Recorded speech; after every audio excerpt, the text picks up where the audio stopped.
Chapter 443 The Origin of Dark Lord 3. Nothing is a coincidence when it comes to you, Lucifer. Have you ever wondered that out of millions of bodies, why you ended up in this particular body? Asked Eladir.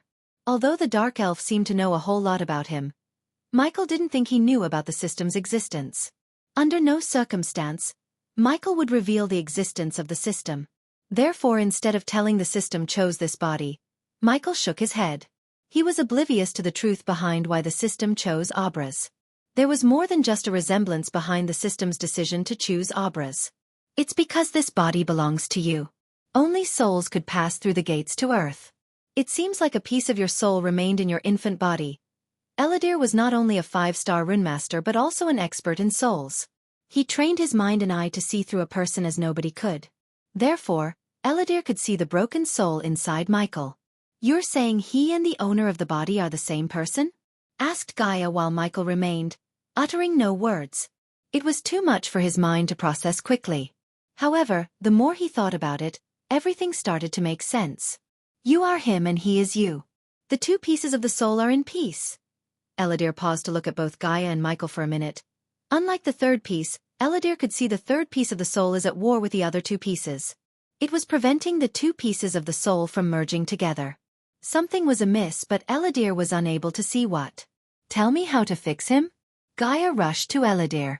She grabbed what seemed to be his shoulder. However, Gaia could only feel wood, not flesh. Soon, the green leaves of the oak tree slowly began to dry and turn brown. The tree was withering. What's happening? Gaia stepped back. My time is up. I used what was left in me to summon you here. I am sorry I couldn't help you more, Lucifer. The path you walk Eladir stopped talking as half of the tree withered completely. System, I need him. The system has found several curses on him that are binding him to this oak tree. The system also found an interference. It's temporarily blocking the curses and letting his soul depart from his body. In other words, he is successfully dying. I can see that, Michael grumbled. There are two ways to save him. One way will cost you 500,000 badass points. It will save him along with his body. The second option has several complications. First, it requires 180,000 badass points. Second, the host will have to find a new body as the system won't be able to save his body. Third, the body needs to be found in 5 minutes tops. Lastly, the body needs to be at least 10% genetic match with his Dark Elven race, and the body must not have any wounds when the soul enters the body. Michael listened to the system list all the requirements. For a few moments, he looked at Eladir and turned his gaze towards Wilkes, who was still in shock. I want a loan of 100,000. Shouldn't it be 340,000 points? The system asked with a surprised tone. At the moment, Michael had 160,000 badass points. Hence, to get 500,000 badass points, he needed 340,000 badass points as the system suggested. Do as I say. Take 100,000 badass points and buy the Soul Eater skill. Shit. The system was stunned. If the system had a face, the face would have shown an expression of utter shock. The acute pain in his head had appeared again. However, compared to the pain in his heart, the pain in his head was futile. Ding! The host has successfully acquired level 1 Soul Eater. The skill Soul Eater can be integrated with Energy Devour for 2,000 badass points. Does the host dash? Visit to L-World. COM discover_new novels. Yes. Michael interrupted the system. After the system integrated the new skill he bought, it showed him his status in front of his eyes. Host, Michael cultivation level, core strengthening stage, level 4 experience points, 70,000/600, 000 badass points, 160,000, 40,000 badass points loan, skills and spells. Wind Blast, LVL 6 responsive shield, LVL 8 environment scanning, LVL 6 ignitia, LVL 8 lightning dash, LVL 6 energy devour, LVL 2 soul eater, LVL 1 death range, LVL 3 eyes of darkness, normal. Can sense the cultivation level of others' eyes of darkness, Lucifer. Can sense the cultivation level of others, can see through. Illusions cloud of darkness, Lucifer. Weak-willed enemies will lose their courage completely and surrender. Death range will be 50% more powerful, and if activated in darkness, the host's cultivation level will be boosted 4 levels up regardless of the stage barrier. Wordless spellcaster, Lucifer. In full Lucifer form, The host just has to think of the spell to cast it. Techniques: Swords of Destiny, 98% Mastery Ring of Fire, 88% Mastery Serpent Maga, 97% Mastery Occupation. Core Disciple of Sunrise Sect, the Guardian of Sunrise Sect, Lord Lucifer of the Abyssal, the Dark Lord King of Bradford. This info content is taken from L World. Com status: Healthy goals: Control the world, rebuild the Order of Death. Utility function: Banker, LVL 5, ratio, 1000 gold coins, 40 badass points, runic teleportation, X-ray vision, also integrated with Eyes of Darkness, wealth, 15 million gold. Special trait: 5-star alchemist, 4-star inventor. Subordinates: Gaia, warrior, loyalty level 100%. Raylene, 5-star chef, loyalty level 99%. Arya, assassin, loyalty level 68%. Heinberg, warrior, loyalty level 45%. Maxine, warrior, loyalty level 98%. Tiberius, warrior, loyalty level 55%. Sadie, loyalty level 40%. Ricky, loyalty level 98%. The Silent Reaper crew, pirates, loyalty level 90%. Base of operation: Sunrise Sect, the Abyssal, the Crypt Kingdom of Bradford. Familiars: Nightmare, Forest Dragon, Vidora, Three-Headed Hydra. Michael noticed the bump in loyalty levels, but he was concerned about more pressing issues than loyalty levels. Soul Eater was a skill he was eyeing for quite some time to buy. He was in no rush to buy the skill until now. The reason he didn't buy earlier was that the price of Soul Eater was 60,000 badass points. Among all his spells, this was the deadliest and most powerful. Visit L World. COM, for the best known experience at level 1, the Soul Eater can be only used on cultivators who are at least 2 stage below the host. Prepare to save Eladir. Host, what are you planning to do? The system had already guessed what he was about to do, yet the system asked the question because it was unbelievable. Quite honestly, the system didn't think he would do that. The surroundings started to move again after he exited the system, as though they were being paused. Sporting his complete Lucifer form, he walked towards Wilkes. Wilkes was stepping back in fear. The closer Lucifer got to him, the faster his heartbeat. Wilkes shivered as he looked up at Lucifer's crimson-red fiery eyes. Seeing him in his full armor, Gaia had a feeling that Michael was planning something. Pull another miracle, human, she prayed in her mind. You've heard him. Michael began to talk to Wilkes in his demonic voice. Now you may have an idea of what I am capable of. Bend your knees and swear your loyalty to me. I will give you the blood of those who hurt you as one of the many gifts I have in store for you. Wilkes almost stumbled and fell on his back hearing Michael. Blood? I don't want any more blood on my dash. Wrong answer, Michael interrupted by grabbing Wilkes' neck. As expected, Gaia saw the half-elf being lifted off from the ground. The next moment, she saw the dark cloud of smoke shrouds Michael enveloping Wilkes. All of a sudden, Wilkes' body went rigid and his mouth opened wide. A bright stream of white smoke rushed out of Wilkes' mouth and went straight into Michael's mouth. Wilkes' body kept twitching violently. In a few blinks of an eye, his body stopped twitching. System Hay-race the body for Eladir. Soul transferring initiated. Gaia noticed a beam of light being shot out from Michael at Eladir. She felt the air being sucked out by the light beam. She took several steps back, looking at the tree withering more and more. In a few moments, the tree had crumbled into nothing but ashes. When she looked at Michael, Wilkes' body moved yet again in his hand. Wilkes' eyes rolled back in his eye socket and stayed that way for a few moments. Michael put Wilkes on his feet again as the half-elf gasped for air suddenly. I am alive, Gaia heard Wilkes. She came to Michael's side as Wilkes kept looking at his arms and body as though he had never seen them before. Ding! Congrats to the host for killing a body-strengthening stage. Level 2 Cultivator. The reward is 10,000 experience points as well as 300 badass points. The Soul Eater has absorbed the soul of Wilkes. The host has received 20,000 experience points. The more tainted the soul is, the more the experience points. The system sounded in his mind. Absorbing the souls without battling wasn't the Soul Eater's powerful ability. What made the skill powerful and deadly was its power to turn the souls into experience points.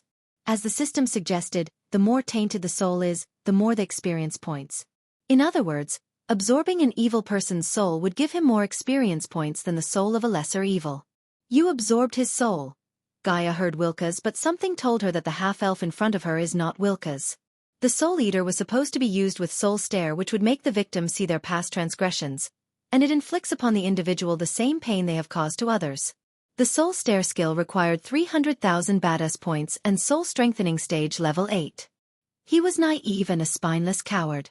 He would rather live like a maggot than take the chance to change his life. I have no place for a person like him, as our pub and lished on Elworld. C.O. Meladir was truly stunned at the display of Lucifer's power. The curses put on him were unbreakable, yet Lucifer did not only lift the curse, but he also transferred his soul into another body. He had never heard of or seen a person who could perform such a feat. Now tell me how to deal with this third piece of the soul. Chapter 444 The Origins of Dark Queen. It was supposed to be daytime in the pocket dimension created to imprison Eladir, but because of Michael, the night had fallen early. Eladir was still familiarizing himself with his body. The last time he moved his limbs was almost 3,000 years ago. How do I defeat this third piece of the soul? Asked Michael.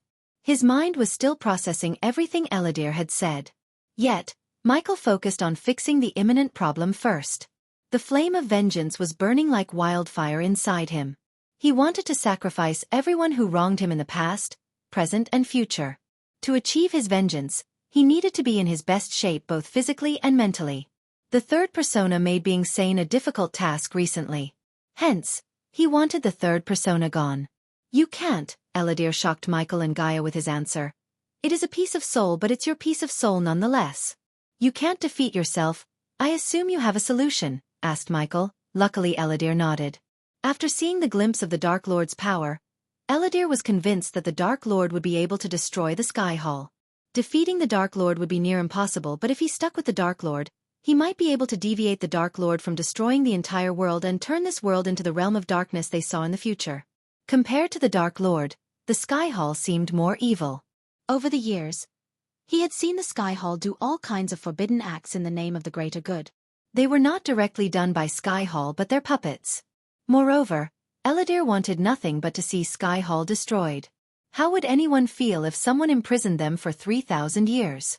Over the years, the elders of Sky Hall tortured him and exterminated his entire bloodline.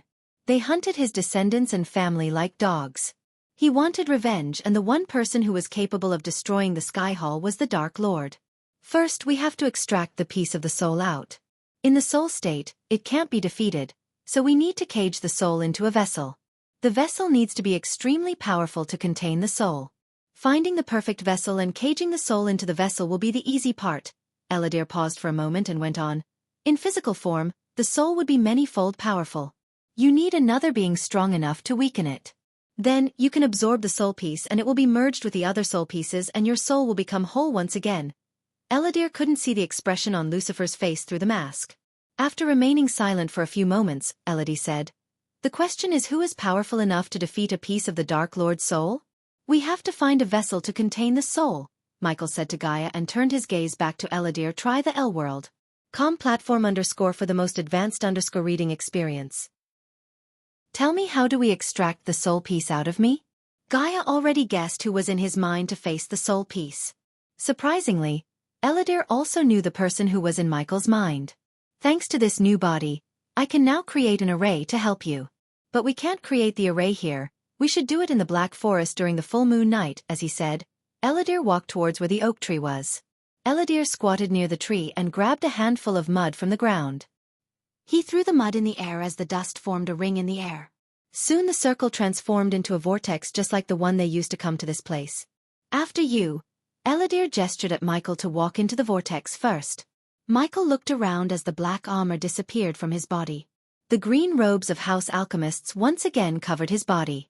When they stepped out of the vortex, they saw Gilrine still lying on the ground unconscious. Eladir took a deep breath as though he was tasting the air and freedom. Tell me, what do you know about my mother, Adelia Ashton? Gaia didn't even think that he has been imprisoned in the pocket dimension for 3,000 years. She couldn't hold back as she desperately wanted to know what happened to her mother. The paralyzing agent mixed with the knockout potion would keep Gilrine unconscious for at least 12 hours unless he received the antidote. He was in no rush to wake up Gilrine. Hearing Gaia's question, Eladir turned his gaze from the night sky to her. A few seconds later Eladir heard Gaia. He frowned. He stared at Gaia from top to bottom. He walked towards her, looking her directly in her eyes. You have her eyes, Elidar's voice broke as his eyes watered. Michael could see the great pain in his eyes. Her? You saw my mother? Elidar shook his head. Your ancestor, one of the founders of the Order, Edwina Wraith. You have her eyes. Elidar gently brushed Gaia's face. She didn't move or take his hands away because deep down, she too felt a connection with Elidar. Ashton is an alias used by her. I guess her descendants use this alias as their family name, Elidar smiled slightly. Tell me, what do you know about my mother? Where is she? Is she alive? Asked Gaia with the hope of finally getting an answer about her mother. Michael didn't interrupt. He remained silent, letting her ask all the questions she wanted while checking out his surroundings. Besides, he himself was in utter shock. Visit to L-World. _discover_new novels. How is my family related to your order and him? She pointed at Michael. You don't know? Elidar was surprised. Gaia shook her head. Your ancestor Edwina was a founder of the Order. She served the Order and the Dark Lord. During the last stages of the war, she made sure the elders who were essential to finding the Dark Lord could escape the Guardians and the Sky Hall. When everyone was afraid of the Dark Lord, she was the only one who believed that he might be what this world needs. So together we came up with a rune that would pass the secrets about the Order and the responsibility of the Wraiths to her descendants. Gaia's face was blank as she didn't know how to react. She thought her mother had somehow meddled with the Order, yet she never expected her entire bloodline would be the servants of the Dark Lord, and her ancestor was one of the founders of the Order. When a Wraith dies, a piece of their soul would be left behind to pass on the secrets to the next of kin. If you hadn't seen it, that means your mother is still alive. Mom. Gaia's eyes watered up, but this time, it was filled with tears of joy. She couldn't stop herself from grinning. My mother is alive? Asked Gaia, tears rolling on her face. That rune was one of my best works. So I am sure. Gaia leaped at Elidar and hugged him tightly. He had given her the best news in many, many years. She did not even dare to think he might be lying or wrong. Deep down, she always felt as though her mother was still out there somewhere. I need to find her. How do I find her? She was still hugging him. You can't, no one can. When she heard Elidar, her smile froze as she let him go. She took a step back to see Elidar sigh. Your mother is a Wraith. When a Wraith doesn't want to be found, no one can find them. You can't hunt a huntress. Wherever she is, she must be hunting someone. Try the L-World. Platform for the most advanced reading experience. Somewhere else in the Black Forest, Victoria and Edith were standing among numerous dead mountain trolls. They were in a dark dungeon dimly lit with torches. In addition to mountain trolls, there were countless dried bones and skeletons. Unlike Victoria, who remained calm, Edith was breathing heavily. Is it over? I think so, but don't let your guard down. The sword in Victoria's hand was not made of any metal. Her sword could not even be compared to the swords in this world. Any blade would be cut in half by her sword because it was made of pure cosmic energy. The emerald green energy sword radiated frightening power. At the end of the dungeon was a metal gate with several glowing runes. Victoria cautiously walked towards the gate, expecting a trap to appear any second. They had faced countless traps, skeleton guards and mountain trolls, and undead. Yet, nothing could stop Victoria and Edith. They came prepared, and she overwhelmed everything with her cosmic energy. Edith's runes enhanced already god-level powerful Victoria to another level. The mountain trolls and the skeletons stood no chance against her.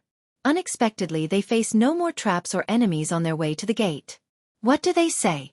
Looking at the glowing runes, Victoria asked Edith. Darkness is not the opposite of light. Edith began to slowly translate the runes. It is just the absence of light. The place where light and dark begin to touch is where miracles arise. It doesn't make any sense. Does it say anything about how to open this gate? Victoria asked, running her hand on the gate. Creak. The moment she touched the gate made a loud creaking noise. They immediately stepped back as the gate slowly opened to reveal what they were looking for, the primordial flame. The hall before them was lit with blue flames on braziers on each corner. In the center of the hall floated two orbs of fire. A pure white flame and a pure black flame. Two primordial flames. Victoria and Edith were startled. They never expected to find two primordial flames in one place. Anyone else in Victoria's place would have gone crazy with excitement. She however had a frown on her face. Edith noticed the dark lines on her forehead and asked, "Visit L-World. COM for a better reading experience, Vicky. What's wrong?" "This is too easy," Victoria muttered. Chapter 445 The Primordial Flames. The two primordial flames were hovering in the air next to each other. Victoria could feel the power being radiated by the two flames. Victoria closed her eyes as a wave of golden energy shot out from her. The wave of cosmic energy scanned the room for any traps.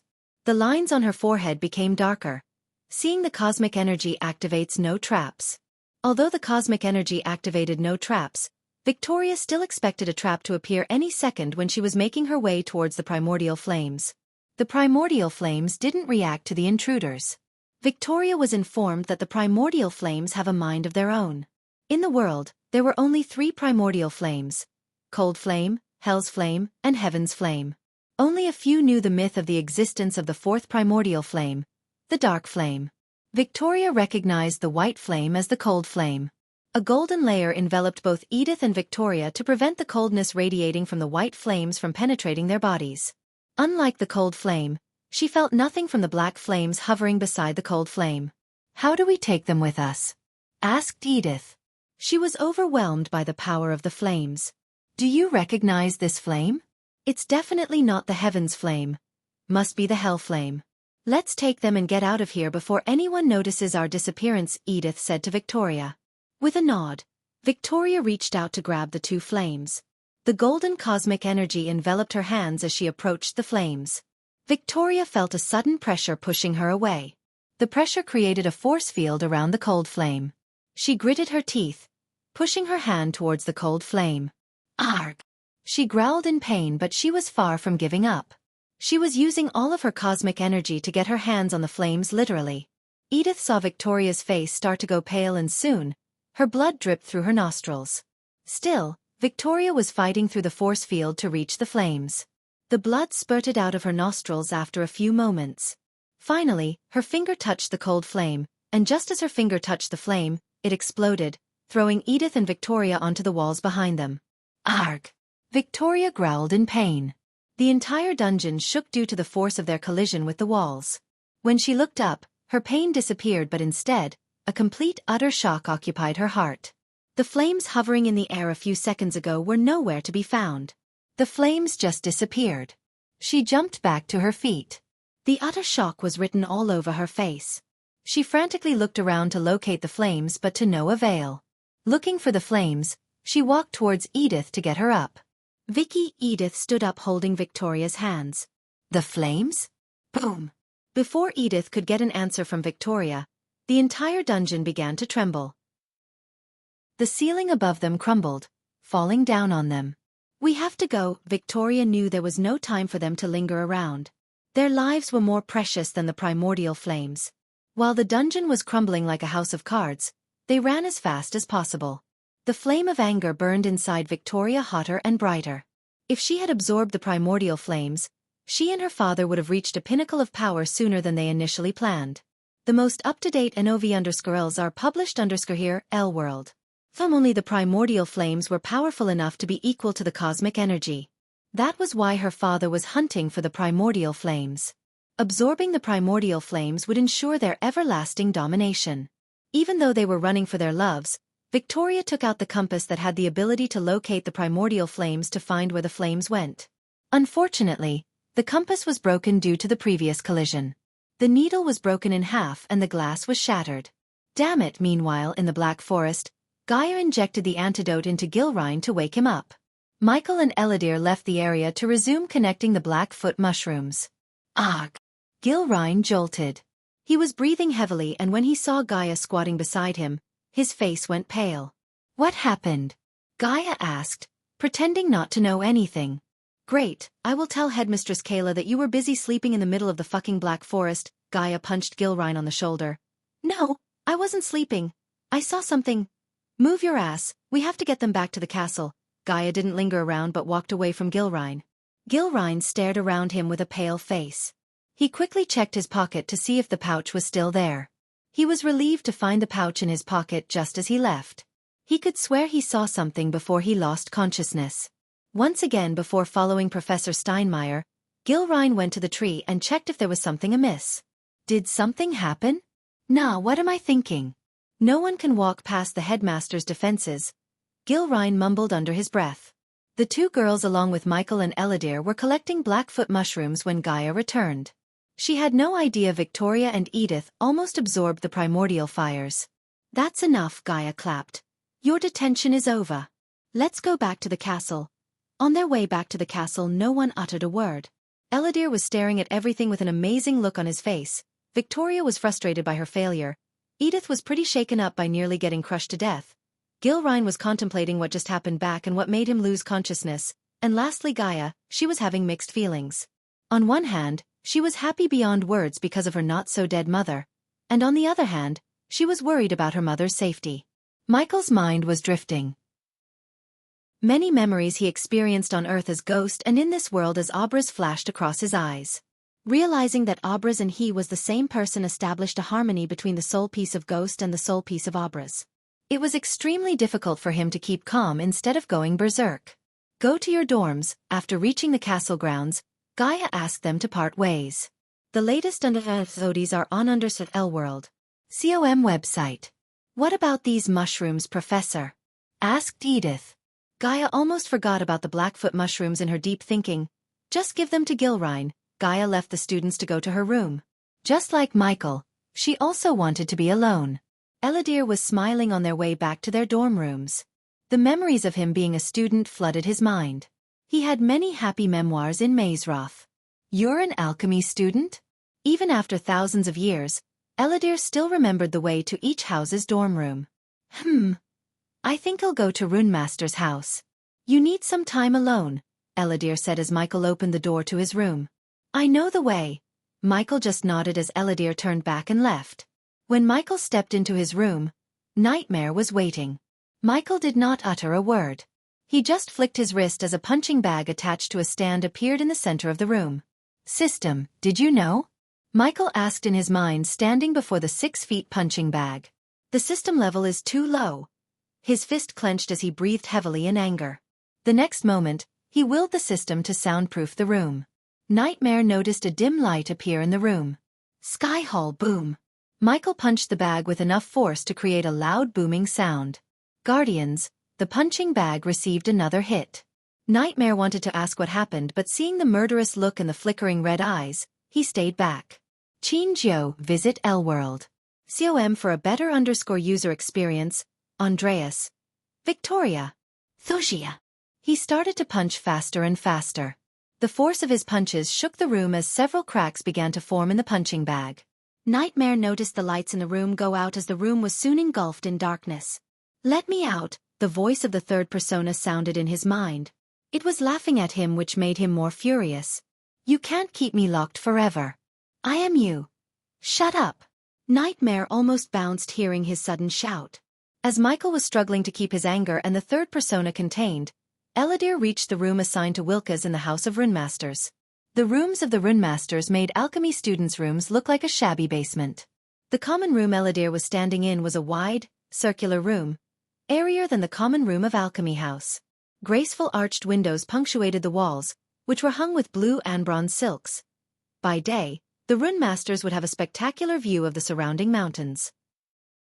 The ceiling was domed and painted with stars, which echoed on the midnight blue carpet. There were tables, chairs and bookcases, and in a niche opposite the door stood a tall statue of white marble. Eladir didn't give a shit about the elves and the others' gazes on him. As a dark elf, he went through the same bullying as Wilkas.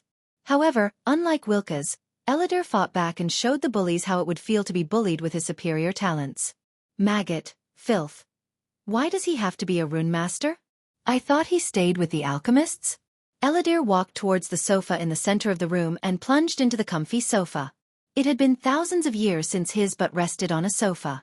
Leaning back on the sofa, he put his leg over another. The elves were surprised. They couldn't take him being arrogant in front of them. Filthy maggot from the elven gang. An elf walked towards Eladir with the intention to throw him away. The elves who got their butts kicked by Michael were standing in the corner smiling. He was not in the House of Alchemy but the House of Runemasters. You can find the rest of this content on the L-World.com platform. They were excited to see the half-elf get beaten. Little did they know that the half-elf they knew was no longer in this world. The one occupying his body was a several thousand years old 6-star rune masters. Chapter 446 Something that could kill the Dark Lord. Everything has changed except you half-minded idiots. Eladir shook his head disappointedly. He leisurely grabbed the goblet on the side of the table to quench his thirst.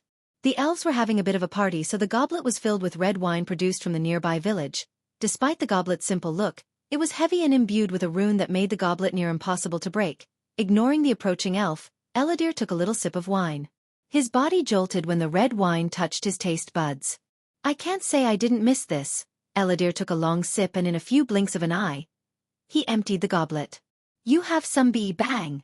The rune masters who were looking at the elf dashing at the half-elf stumbled down. They couldn't realize what just happened. The half-elf was drinking wine. The elf was dashing at him. The next thing they saw was the elf collapse to the ground. Only a few seconds later they noticed the crushed goblet in the half-elf's hand. They finally realized that the half-elf hit the elf with the goblet with enough force to not only knock down the elf but also crush the goblet itself. The amount of force required to crush the goblet was not a joke, yet the half-elf crushed it by hitting the elf in the head. Ugh! The elf was grumbling on the ground in pain. He held his head as blood drenched the floor beneath. However, his agony became more painful when Eladir stepped on the elf's throat, increasing pressure little by little. If you assholes want to spend your lives being racists, knock yourselves out. But when I'm here, I don't want to hear a single snarky comment about me or my race.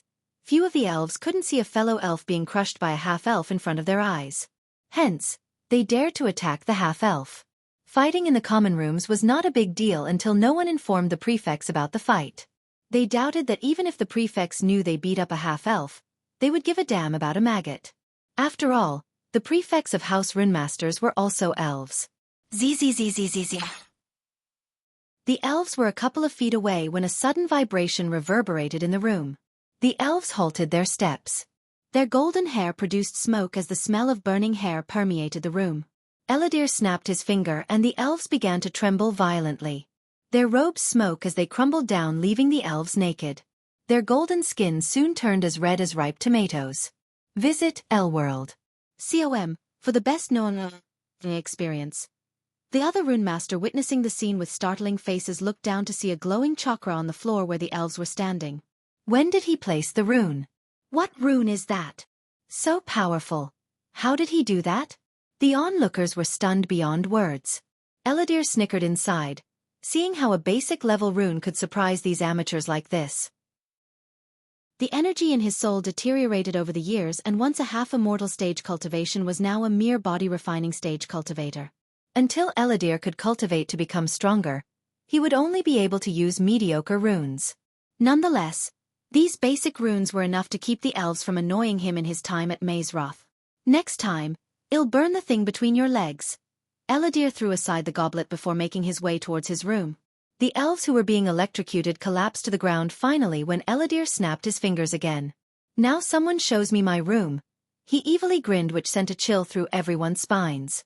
Somewhere else on the Azer continent, Noah was trekking through a snowy mountain. As far as one could see, there was nothing but milky white snow and crystallized ice pikes that were sharp as daggers. The howling sound of the wind was the only thing that accompanied them, while the blowing wind brushed past their bodies with enough force to knock them down at any moment. Arg, I miss flying, Noah sighed but kept trekking through the snow. And I miss a roof above my head and something that saves my Harry but from freezing. The golden Babaru, Norvin, curled up inside Noah's inner pockets. The monkey made a comfy home of his long coat's pocket but still bitched about the weather. You should have brought Alicia instead of me. She must have loved being literally cold. We are close, Noah, Andreas' voice sounded in his head. Shoo, Noah shushed Norvin quickly. The old man inside the ring talking to you again? Norvin rolled his eyes, being annoyed by getting shushed. Full understood current in a novel on L-World. Apart from Noah, Norvin was the only one who knew the existence of Andreas. Just like the dragons, Norvin's race, the golden Babarus also possessed the skill to view the world differently. After Norvin reached the core formation stage, he sensed a living being in Noah's ring. His suspicions were confirmed when Noah was stuck in an unwinnable fight and Andreas had to manifest to save him. Conjure the heavens flame, hearing his mentor's voice. Noah closed his eyes as an emerald green flame shot out of his hand. The green light lit their path. Look, Norvin quickly pointed out at the runes on their path to the top of the mountain. We are on the right path. Andreas was excited. It was the first time he sounded excited since they found the location of the Dark Lord. The failure to apprehend the Dark Lord still haunted both Noah and Andreas. They were so close to capturing him, yet he outsmarted him by using Noah's family as hostages. What happened that day made Noah realize what the Dark Lord was capable of and the necessity to eliminate him. What they were seeking could help in doing just that. They followed the runes to the top of the mountain. Noah climbed the mountain with new vigor, seeing he was close to the weapon that could slay the Dark Lord. Tell me why we can't fly up again? Asked Norvin, feeling tired just by seeing Noah climb the mountain. Using arch energy will activate the traps, Noah answered while climbing higher and higher. The higher he climbed, the colder it got. The runes led him to a dead end where he saw nothing but a stone wall in front. I thought a door or a pathway would appear. Norvin rubbed his hairy chin. Teacher, Noah called out Andreas standing in front of the wall where the runes are glowing. These are Lady Qingjiu's runes. There is no doubt Andreas' ethereal figure manifested out. While Andreas was studying the runes, Noah conjured a ball of heaven's flame and sent a stream of emerald green flame towards the wall. The wall didn't open as Noah expected, but a bright beam of light shot out within the wall toward Noah.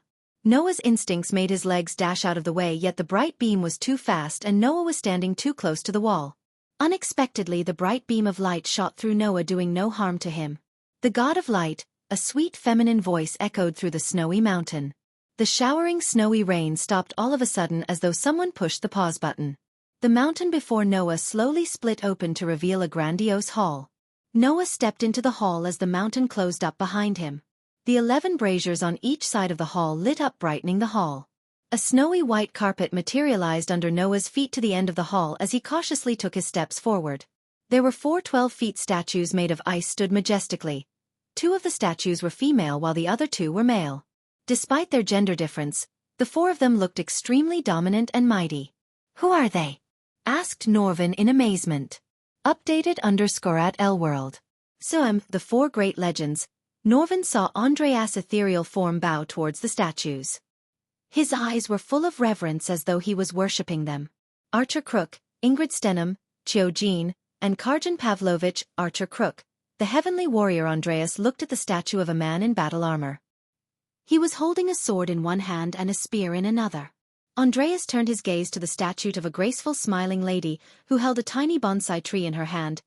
Ingrid Stenham, the legendary 6-star alchemist. Her talents were beyond any star levels. The legend has that a drop of the healing potion brewed by her could heal an army to their full health. He turned around to look at the statue of a long-haired muscular man with a hammer, Karjan Pavlovich. The only human 6-star blacksmith this world has ever seen. Finally, they all turned their eyes to the statue of a lady in qipao. Her hair was tied into a bun, and unlike the rest of the statues, she was looking at the stone table at the end of the hall.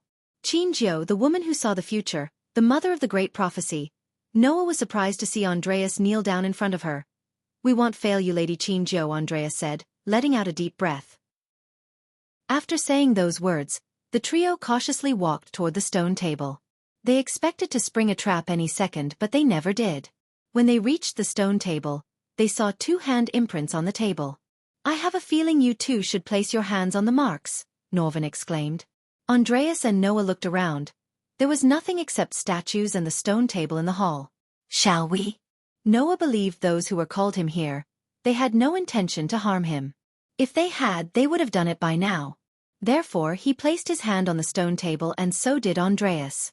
Nothing happened for a moment, but soon, the hall trembled as they noticed the heads of the 3 legends slowly turning towards them. From each of them, a bright beam of light shot out at Noah. Finally, a golden light shot out from Qingjiu's statues. When the 4 light beams met at the center of the stone table, the same voice they heard before sounded again. Find the other 4 arrows and vanquish the darkness. From the 4 lights emerged an arrow that radiated an immense amount of power. The arrow was made of no metal but light. Noah gently grabbed the arrow, and the moment he touched the arrow, it disappeared into him. He sensed the arrow within him, in a form of energy. Visit Elworld.com for a better _user experience. We are one step closer to ending him, teacher, Noah grinned. Chapter 447 The Dark Lord from the Future. The next day, Gaia attended the combat class only to see Michael absent. Eladir was there, sitting on the last bench as Wilka's. For Gaia, what Eldery revealed was joyous news to be celebrated. After all, she had learned that her mother is still alive. But for Michael, it was devastating. Everything he knew and experienced turned out to be a sham. His entire life was controlled by a prophecy he never wanted to be a part of. In a short amount of life, he had faced so many betrayals and even worse, betrayal by his own family and the girl he loved, Victoria. She knew how he was feeling, a puppet, a boogeyman created by the Sky Hall. If he was what they claimed, he wouldn't have saved her, Raylene, Christopher and revived a dying sect to live. Regardless of his intentions, he saved more people than a typical guardian. The thought of Sky Hall and the Guardians pushing him on the path to become the Dark Lord and dictating his life pissed off her. He always acted calm even when the odds were against him, which happened rarely due to his caution and plans. She wasn't sure how he had been reacting. Her mind was boggled on her way to his room. Since she sent all the students including the alchemists out on training, no one saw her entering the House of Alchemists. Her heart was pounding faster and faster as she got closer to his room. Standing in front of his door, she took a deep breath. She rotated the wedding ring on her finger nervously. The room was ominously silent. The thought of him leaving her flashed across her mind, almost making her eyes water. She didn't know why she thought that, but the thought did come across her mind. Her hands shivered, moving towards the doorknob. When she finally opened the door, she was thoroughly shocked. She just stood in the doorway dumbstruck. Michael was doing push-ups rather than being sad or gloomy. The other surprising thing was he had the Lucifer armor on an armor stand. His naked upper body had smudges of black paint which indicated he had been painting the armor and modifying it. "Hey gorgeous," she saw him jump back on his feet. He walked to her with a wide grin on his face, wrapped his hand around her waist, pulled her closer, and locked her lips with his. For a man who should have been gloomy, he was way too cheery. "Hey human. What's going on?" "I've been busy modifying my armor and training," he flexed his muscles. Under normal circumstances, she would have gawked at his chiseled body with awe. He went back to the armor and attached the hidden blades to the sleeves. Michael, she was confused. She expected anything but this. He was so cheery than usual. "I was thinking that I should remove the cape." Gaia saw him rubbing his beard doubtfully. Visit to L-World. com discover_new novels. Are you gone mad? His behavior creeped her out. Yesterday, he was so gloomy and silent. She was afraid that too much anger and sadness muddled his brain. "I was," Michael smiled, brushing the dust off of his armor. "What do you mean I was? Stop looking at that fucking armor and talk to me." She stomped the floor. Michael turned his gaze at her. A gentle smile appeared on his face. With a worried look on her face, Gaia walked to him. Her eyes expressed the concern in her heart better than her words and face. He cupped her face, gently kissing her forehead. "I was mad to try to run away from my destiny, Gaia. I always thought Lucifer is the mask and Ghost is real. But no, yesterday, I realized it was the other way around." Michael let her face go to put his hand around her neck. He walked towards the windows with Gaia. "Every time I put on the armor, I say to myself, this has to be done to make my life easier. The desire to control the world from shadows was just a fantasy of mine." He paused for a second as the doom suddenly grew darker. "Now I realized it wasn't a fantasy, it was my destiny. Even after learning everything about the Order, the prophecy, what the Guardians did, I tried to run away from my destiny. I wanted to change it. But dread it, run from it. Destiny arrives all the same." Gaia sensed an otherworldly aura from him. Even the breathing became harder as she felt like being choked by the aura. "You're acting weird, Michael. You're not the Dark Lord they claimed you to be. You're better than that, I know you. If anyone is evil, it's the Sky Hall and Guardians. I am the Dark Lord nonetheless. Why try to avoid who I really am? If they had left me alone when I was born, I might have lived and died as an ordinary person. But they showed me the path to become something more, a god who could reshape this world to his own liking." The fear shrouded Gaia's mind as the light in the room continued to flicker. Soon, the room fell pitch black. Manipulating the darkness was not a skill or spell he bought from the system. Rather, he felt as natural as breathing. His strength had gone through the roofs and he sensed that he would be more powerful if he merged with a third piece of the soul. Just making peace with himself unlocked an ancient power in him. When the lights returned to the room, Gaia was staring at him with a pale face. New _chap _skirters are pub _lished on L-World. Calm, don't worry Snakey, this is what the future me wants. Michael smiled looking at the distant horizon. When he saw her face, confusion was written all over her face. Think about it, Gaia. Qin Jiu went to the future and saw the Dark Lord. And who is the Dark Lord? Me. You heard Eladir, I beat her to half-death but didn't kill her. That doesn't sound like me unless I let her live. You're saying you came from the future. It makes sense, doesn't it? How we met, the portraits of me in the dark forest, how I met Nightmare. Don't you feel like everything is connected? I don't care where you came from or from when you came. I'll be at your side as long as I'm alive. What if your family gave you away? I'm all the family you need. Gaia embraced him in a tight hug. She squeezed him, having no intention to let him go. Knock, knock. Gaia jolted away from him when someone knocked on the door. It's me, can I come in? Eladir's voice came from the other side of the door. Come in, said Michael as Eldari opened the door to come in. Am I interrupting something? Seeing the half-naked Michael and the tense body of Gaia, Eladir thought they were exploring the area of love together. Nope. Did you find everything you need? Eladir walked towards the armor of Lucifer hanging on the armor stand. He just looked at it from top to bottom before turning his gaze back at Michael. I had to go through some annoying conversations but I managed to get everything. Now we just need a vessel and someone who could weaken the vessel with your soul piece in it. The latest Audis are on an L-World. COM website. With a flick of his wrist, Michael took out a tablet-sized mirror from the system storage. He threw it at Eladir. There is your vessel. Eladir looked at the mirror to see a mountain troll in it, but this mountain troll was nothing like the one he scared using his energy a day ago. The mountain troll in the mirror was on fire and had a pillar with scorching hot lava oozing down. A fire giant, Eladir had seen only a few in his lifetime. They were extremely rare and almost extinct from the world thanks to the Sky Hall. They were one of the races Sky Hall deemed as helping the Dark Lord. Thus, they almost wiped them out from the face of this world. A fire giant, you say? That thing crawled through a ruin far north from here, relatively closer to where we went to collect Blackfoot mushrooms.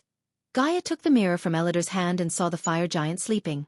The snoring giant was a couple of times bigger and meaner than the mountain troll Gilrine loved. We will let the fire and ice battle it out. In 2 days, I want my soul to be whole again. The ritual to extract the third piece of soul out had to be performed on a full moon day. Fortunately, the next full moon was in 2 days. The fire giant's appearance was not a coincidence but a result of Victoria's visit to the dungeon.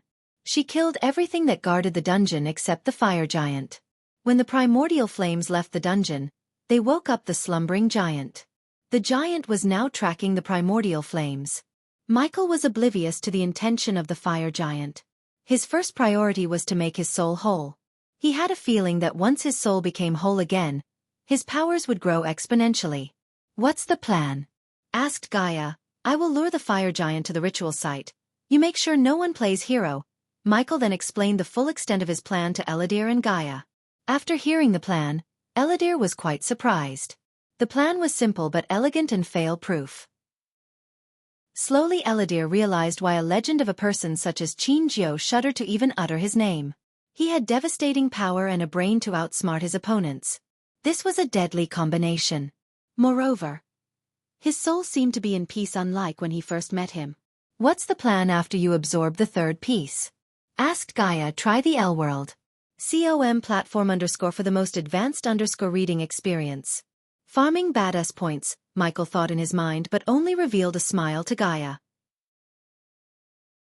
Chapter 448 The Alchemy Class and Bullies. Only 1 day remained until the full moon. To farm badass points and brew a potion that would attract the fire giant to the ritual site, Michael went to the potions class. Lucky for him, today was the first day of potions class. Potions lessons took place down in one of the dungeons. It was colder in the classroom than up in the main castle and would have been quite creepy enough without the pickled animals floating in glass jars all around the walls.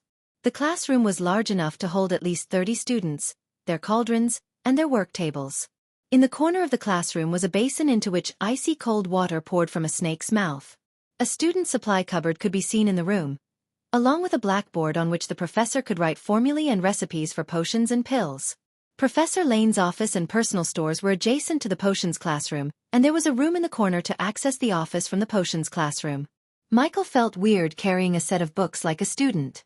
When he entered the classroom, he noticed that not only the classroom was gloomy but also the students looked gloomy. None of them dared to utter a word. As he liked, he went to the table at the far end of the corner from the professor's table. A copper cauldron along with a yellowish parchment laid on the table. "Hey!" A brown-haired youngster next to Michael's table waved at him with a friendly smile. Since the youngster was sharing his table with orcs and beast men, he seemed to be glad to meet a fellow human. Michael just nodded with a smile before reading the contents written on the parchment. Healing potion recipe.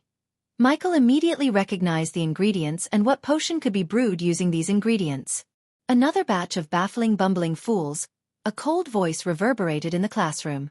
The students saw Professor Lane walking out of the door connecting the classroom and his personal office. Professor Lane Voldegard was a tall thin man with pallid skin, a large, hooked nose, and a pearl-white set of teeth. He was dressed in flowing black robes which made him resemble an overgrown bat. He had shoulder-length, smooth black hair which framed his face in curtains, curling lips and dark, penetrating eyes that resembled tunnels. When he entered the classroom, the already gloomy classroom turned gloomier. The most up-to-date NOV_Ls are published here, L-World. You are here to learn the subtle science and exact art of alchemy. As there is little fancy spell casting here, many of you will hardly believe this is sorcery.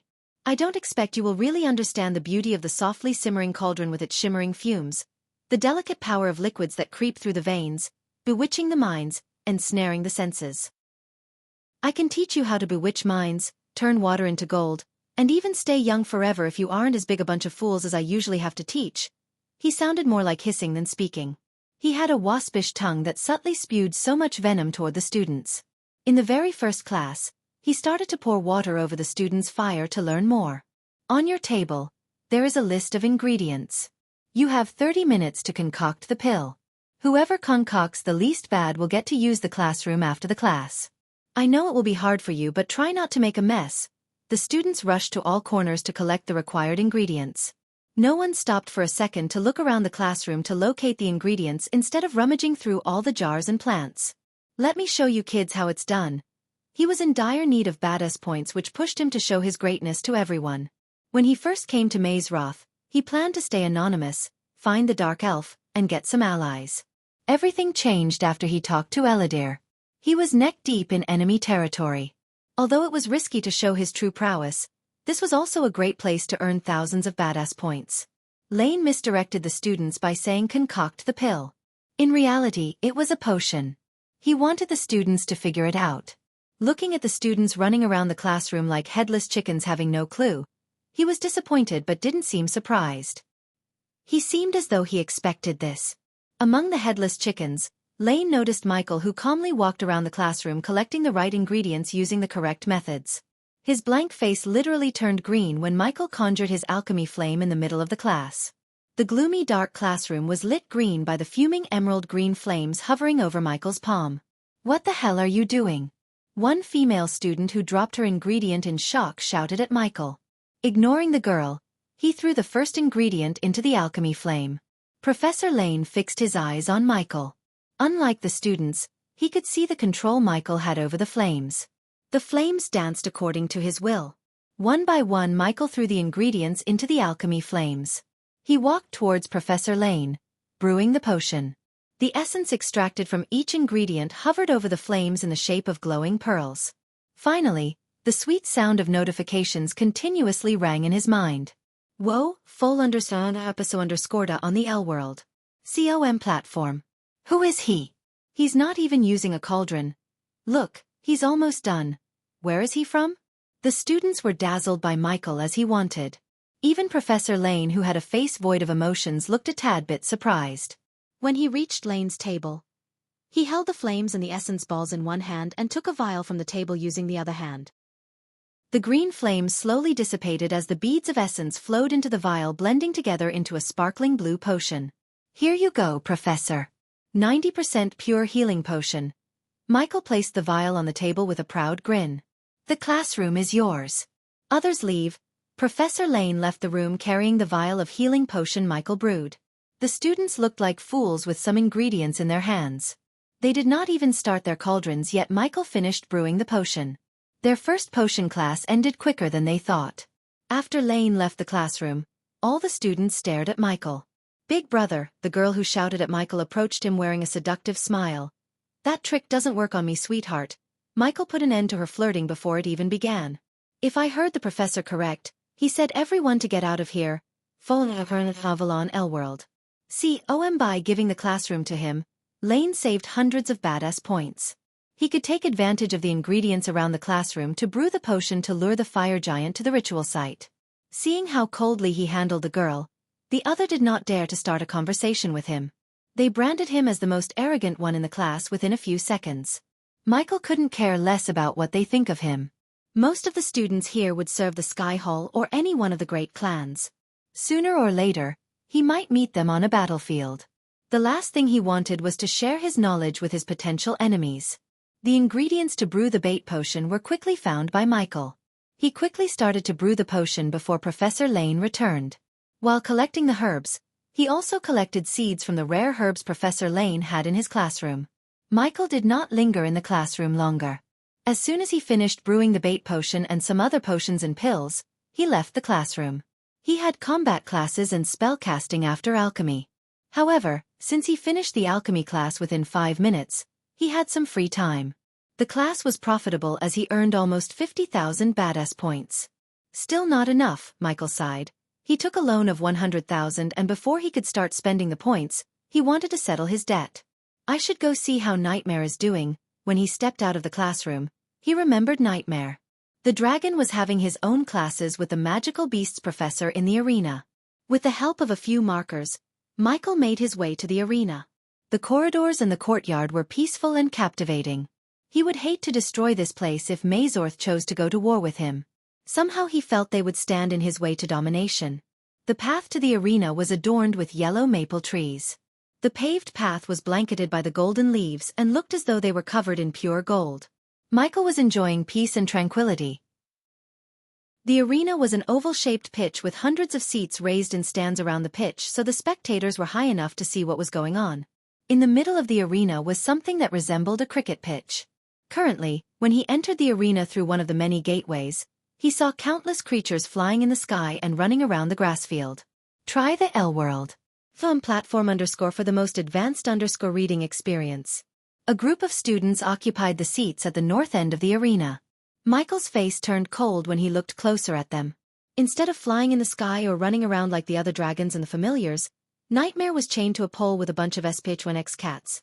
Besides Nightmare and SPHYNX cats were a few first-year students. The first-year students seemed to be swimming on the ground. The group of students was adorned in the robes of house warriors. It wouldn't take a genius to figure out that the first-year students in Nightmare were being bullied and ragged.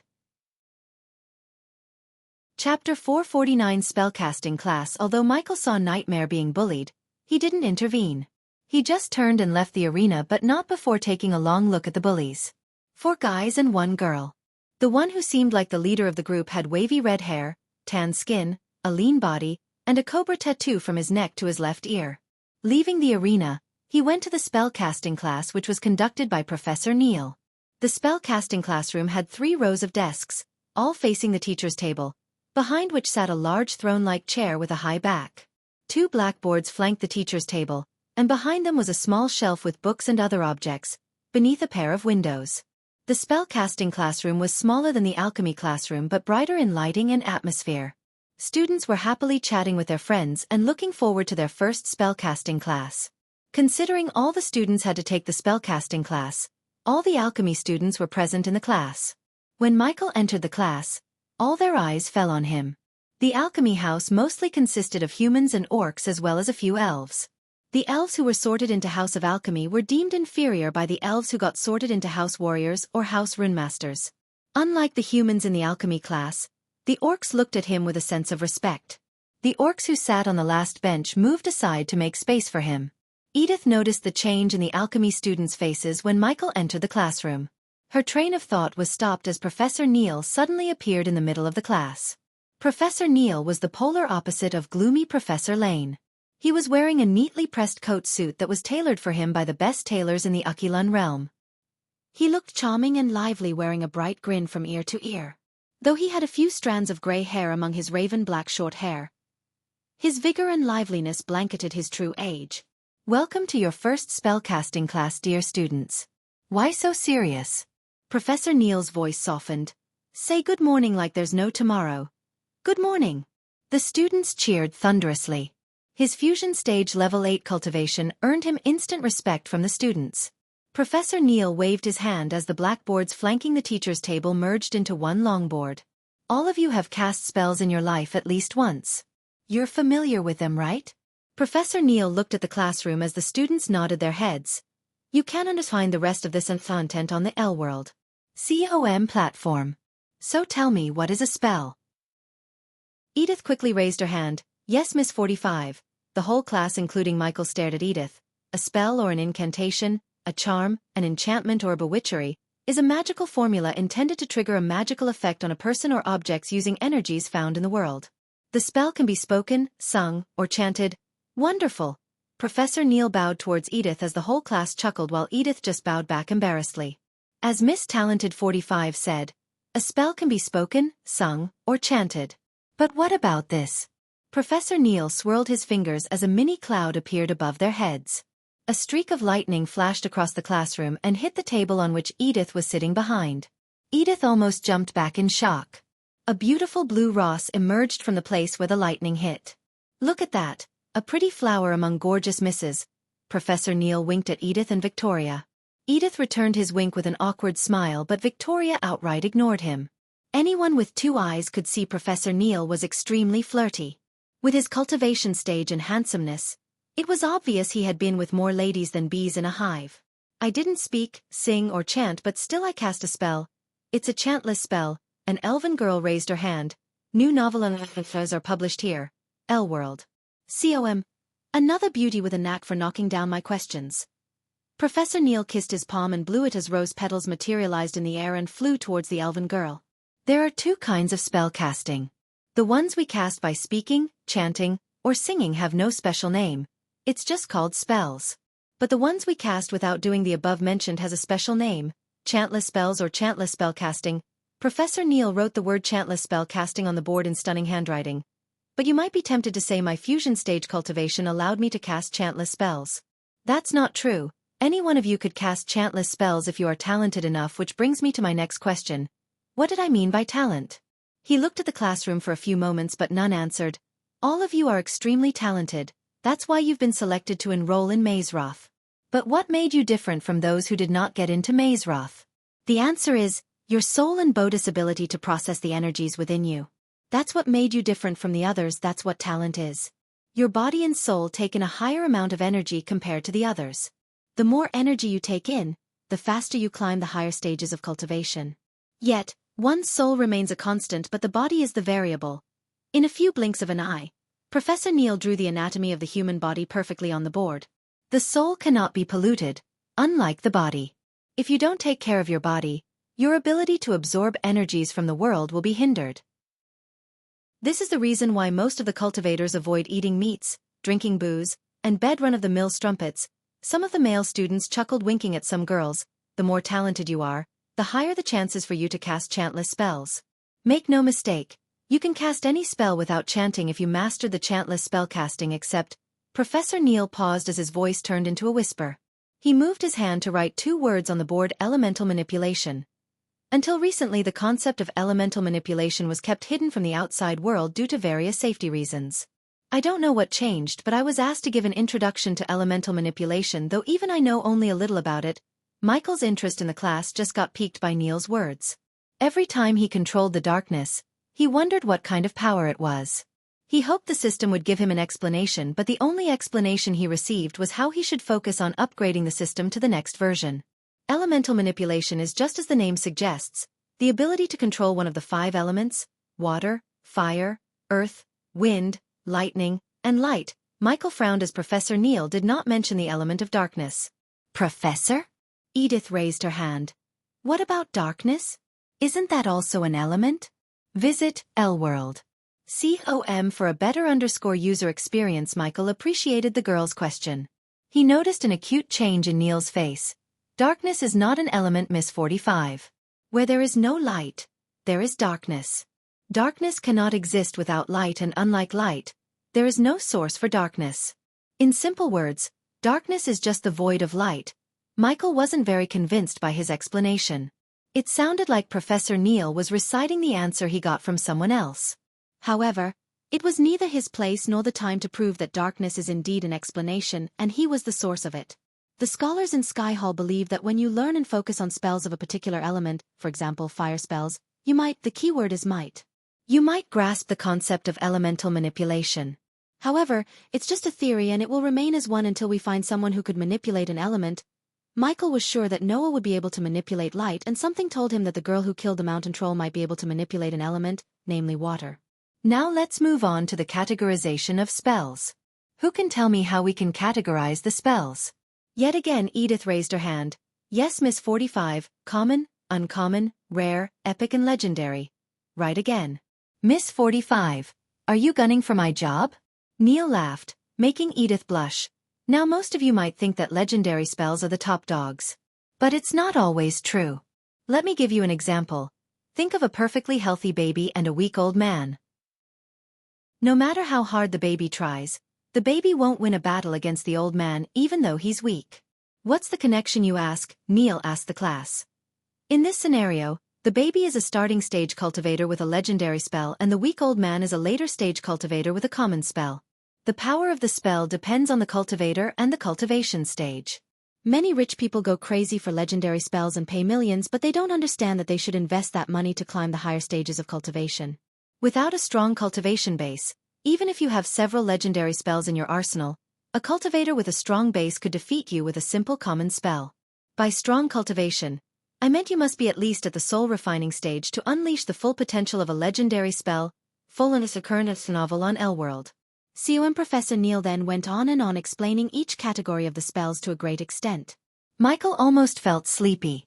After 40 minutes, except for Edith and a few girls, almost the entire class was droopy. With this, we will wind up our class. In the next class, I'd try not to make you all sleepy. Now run along before Professor Steinmeier starts to look for you.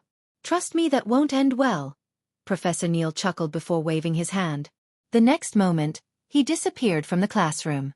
Michael had a feeling that Neil got a taste of Gaia's attitude. He was the first to leave the class, and on his way to the combat class, he contacted Gaia to do him a favor. Chapter 450 Bullying the Bullies. The combat class was changed from the combat classroom to the arena where Nightmare was bullied an hour ago. The students made their way to the arena in groups or couples. Only Michael walked alone until Eladir joined him. Do you have any idea why we are having the class in the arena? Eladir asked, though he seemed to have guessed Lucifer had something to do with this. You will see. While they were on their way to the arena, the students looked up at the sky to see flocks of various magical beasts descending towards them. Not all the magical beasts were able to fly, as there were several magical beasts running towards them too. One of the familiars among the familiars in the sky was Nightmare. Due to Wilca's poor status, he did not have a familiar. Only a few students lacked families when they reached Mazeroth. Even among countless students, Nightmare located Michael and landed on his shoulder. How was your training, Nightmare? Asked Michael, pretending he didn't see Nightmare earlier. He kept his face straight. Anything special happen, Nightmare? He asked Nightmare. Even Eladir, who was several thousand years old, did not notice the cold intent in his eyes. No, Nightmare lied. For a moment Michael felt extremely annoyed and aggravated by the lie, but when he saw the eyes of Nightmare, he calmed down. He understood why the dragon was lying to him. Nightmare would rather face his own problems than adding them on top of Michael's. Gaia was standing in the center of the arena, sharpening the long sword in her hand. She and Nightmare bickered and fought almost every day, but both of them loved the other dearly. Hence, when Gaia heard about Nightmare being bullied by a bunch of humans, she was royally pissed. If it wasn't for Michael, who convinced her to stay put, she would have kicked the life out of the bullies in the name of punishment. Line up! Her shout sent chills through their spines. They quickly formed a line. Gaia flicked her wrist as a stack of silver coins materialized beside her. With another flick of her wrist, she sent a coin towards a student and their familiar. The students gawked at the floating coins in front of them with bewildered faces. What the fuck are you looking at? Take them. The students and the familiars grabbed the coins. At the end of this class, whoever has the most coins will get this. A silver parchment appeared in her hand, a rare level spell. She threw the parchment on the ground. New novel unrefs are published here. L World. That's it? A cocky human student from House Warriors snickered. You can rob, attack, do whatever you want. And House Warriors, she looked at the students who were in warrior house robes. If you get your asses kicked, don't even bother coming back. Now shoo, she gestured at them to go away, but not before taking a long look at where Michael was looking at the bullies. The students immediately scattered in all directions. Most of them chose the Black Forest as their destination. The Black Forest would provide them with much-needed cover for them to safeguard their coins. Many who were not warriors knew they would be decimated if they went against the warriors or runemasters. Hence, hiding was their only choice. Victoria dashed in the direction of the Black Forest. She wasn't running but chasing her prey. I thought you don't care about stuff like this, Edith asked while running behind Victoria. I don't, but I'm not going to be bested by a bunch of clowns either, she said, targeting a dwarf who was running as though his life was depending on the coin. Boom. The dwarf was extremely unlucky as he was targeted by Victoria. Like a cheetah that pounces on its prey, Victoria leaped at the dwarf. The dwarf barely looked up when he felt a sharp pain on the back of his head. Victoria took the coin off of the dwarf she just knocked down. On her way to the Black Forest, she collected several more coins.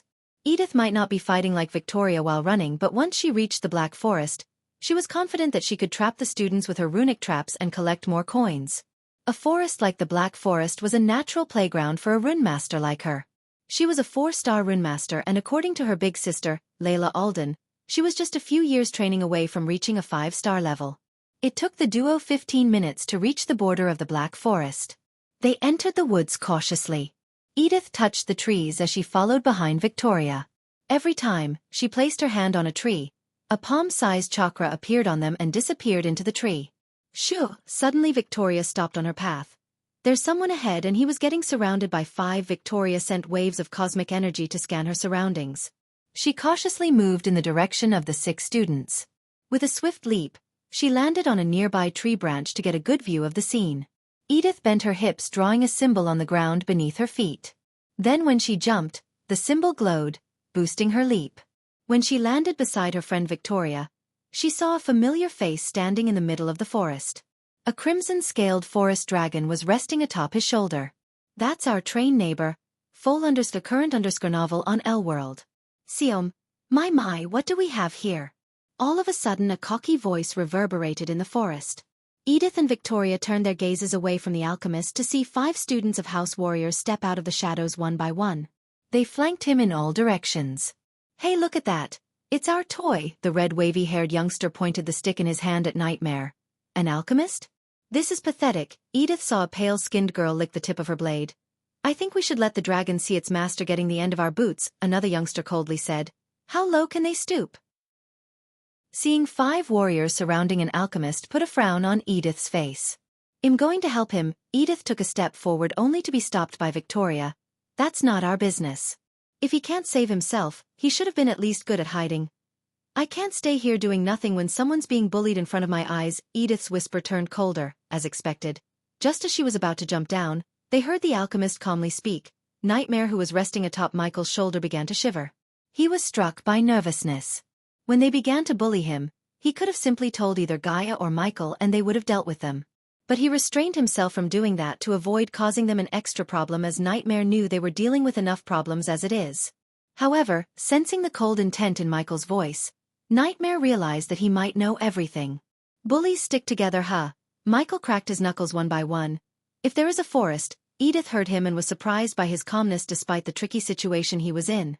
Lion, tiger, dragon will prowl to hunt for their prey. The prey will run for its life. Victoria looked him in the eyes and saw no fear, not at all. But if the sun sets and darkness descended by then, the animal which will survive to watch a new dawn would be decided only by the nature. He rolled up his sleeves gradually as he spoke. But in this jungle, when the darkness falls, when, where, and who will watch the daybreak won't be decided by nature. Finally, Michael cracked his neck. This time, the murderous intent in his eyes was visible to everyone, including Edith. The aura he radiated rendered the warriors speechless. It's me. Victoria was surprised at the speed of his dash toward the red-haired youngster.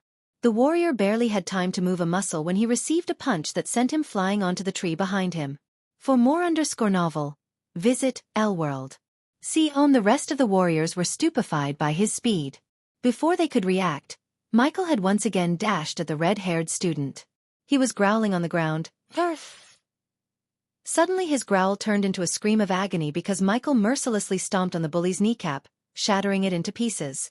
While the youngster was screaming, crying, and growling beneath his feet, Michael turned back. The other 4 warriors were dashing at him put a sudden break when they saw his cold gaze landing on them. An unexplainable fear clutched their hearts. They were warriors and they shouldn't have felt afraid in front of an alchemist, but they did feel afraid. He made only a few moves, but they were enough to reveal his battle prowess to Victoria. He didn't seem like a normal alchemist to her. For the first time in her life, she slightly felt curious about a guy. Ugh! The red-haired youngster screamed yet again as this time, Michael stomped on his other kneecap.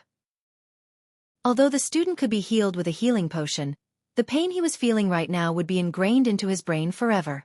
If he felt an urge to bully again, this pain would kill that urge.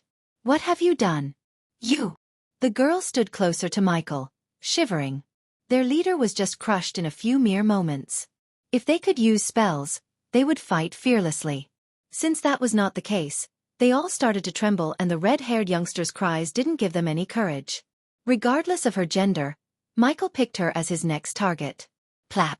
Edith closed her eyes the very next second after he slapped the girl with enough force to create a mini shock wave. Unlike the red-haired youngster, she immediately lost consciousness as well as a few teeth. Nightmare supposed that he should feel pity for them, but he felt nothing for these bullies. Michael tilted his head, grinning at the 3 remaining students. I thought bullying the weak got you off. Victoria was looking at the alchemist beating the crap out of the 3 warriors with mild interest. The trio ganged up on him, still they could not even lay a finger on him. Each of his moves was precise, deadly, and straightforward. Except for the girl, he broke several bones of the others. Charge. The girl forced open her eyes gradually at the wrong possible time. Arms or legs, you can only pick 2 bitch. Nightmare wanted to stop, but looking at the murderous look in his eyes, he knew it was too late to stop him. _new_episode_da on the Elworld. Platform. He was just a few meters away from the girl when Edith landed right between the girl and Michael. It's enough, Edith stomped the ground. Chapter 451. Gaia is fired. Just like Victoria scanned her surroundings, Michael also performed the scanning. The only difference other than the obvious energy difference was Michael sensed the 2 girls' presence way before Victoria sensed him. He let them see the one-sided brutality to earn badass points. As he expected, he earned quite a lot of badass points. Since every single one in Mazeroth was either genius or celebrity, his badassery earned tons of badass points. Because of this theory, he didn't think deeply about the 2 girls' identities. Miss 45. Michael lowered his sleeves down. Something tells me you are not here for my coin. Edith was stunned by the sudden change in his demeanor. A few moments ago, he was coldly breaking the bones of his fellow students and now, he was smiling warmly. I was foolish to think you needed help. How could you do this? Edith's eyes watered looking around. Their cries and agony softened her already soft heart. Thank you for your kindness, Miss 45. Now if you step aside, I have a bitch to deal with. Michael looked at Nightmare standing atop his shoulder and saw his worried face when he was being bullied. That scene kindled the rage in his heart. If he was outside, he would have killed the 5 by now. The least he could do was break a few bones, and that was letting them off easily. No, Edith stomped the ground again. This time, the ground beneath him trembled as translucent chakras appeared behind her. But the chakras quickly disappeared as soon as they appeared. Human, we have a problem. To his surprise, he heard Gaia's voice in his head. You can't take their coins, but I won't let you harm them any more than you have already. Edith's voice turned colder. I couldn't care less about these coins. Michael took the 2 coins from his pocket before throwing them at Edith's feet. It was him who asked Gaia to assign them this task so he could follow these bullies and teach them a lesson. He had no interest in winning. For their medical expenses, with a snicker, he turned his back on Edith before leaving the scene. He looked up at the tree Victoria was standing on. Victoria felt his gaze on her for a second. She was sure that he looked directly at her. She was hiding her presence as well as her body, yet he sensed her through all the foliage, darkness and the trees. She was surprised by him. This underscore content is taken from L World. Quickly Nightmare jumped down from his shoulder while transforming into his real form. With Michael on his back, Nightmare took off into the sky with a powerful flap of his wings like a bullet from a gun. The arena was just a few minutes flying away from the Black Forest. With Nightmare's speed, they reached it in 2 minutes. As he landed in the arena, he saw several students, as well as a silver horse with 2 feathery wings, protruding out of its back slacking on the ground. A youngster who looked like the embodiment of the word warrior was talking to Gaia, and by the redness and the stiffness of Gaia's body, it seemed like they were having a heated conversation. To be more precise, Gaia seemed to be having a heated conversation while the youngster looked calm and composed. Elliot Watson, Michael recognized the youngster as the head prefect. When he first came to Mazorth Castle, he met the head prefect along with 3 other students. He wondered why he was here and what he did to make Gaia's face become as red as a ripe tomato. Soon he noticed a golden parchment in her hand. 2 classes and you've put the student's life at risk in each class. I heard you the first several times. What made you fucking qualified to tell me how to do my fucking job? Michael joined the group of students staring at the ruckus to hear her shout. She noticed Michael but didn't acknowledge him due to obvious reasons. I'm qualified and have the authority to take back your job. Michael was stunned. You have endangered the lives of the students enough, and the way you've been treating them is not the way a house warrior teacher should. You have a week to vacate the premises. Good day, Miss Nayla Steinmeier. Elliot adjusted his spectacles before jumping back on his horse and flying away. What's happening? Eladir came to his side with a grin.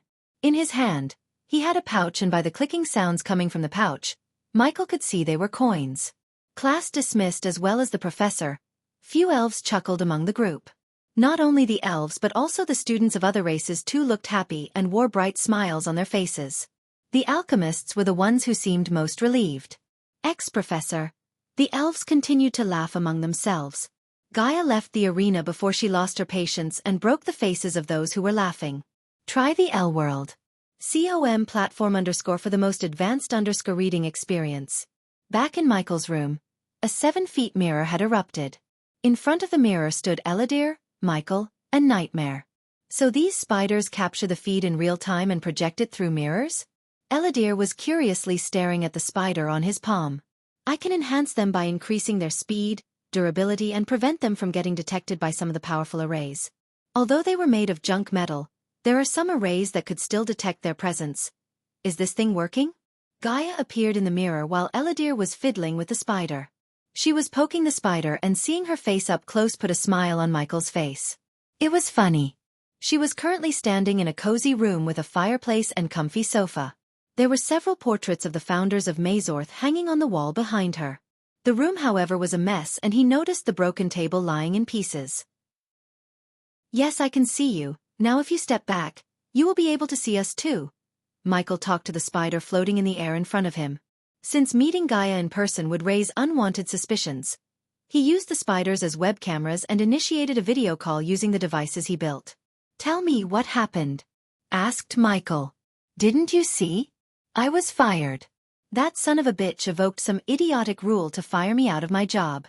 We are less than 16 away from starting the ritual and I have already lost my job. What are we gonna do about it?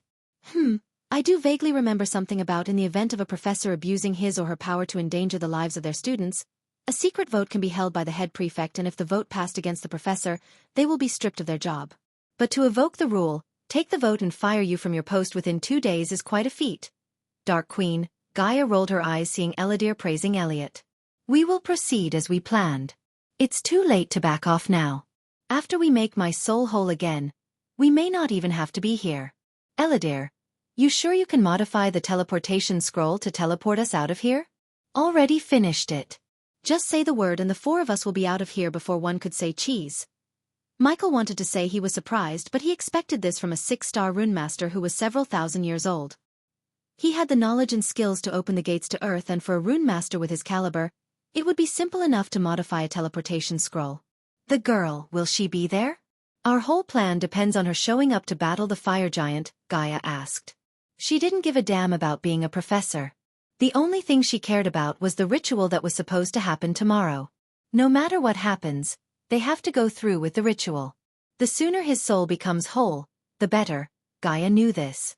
The ritual was extremely important, and that was why she was royally pissed at Elliot for getting herself fired.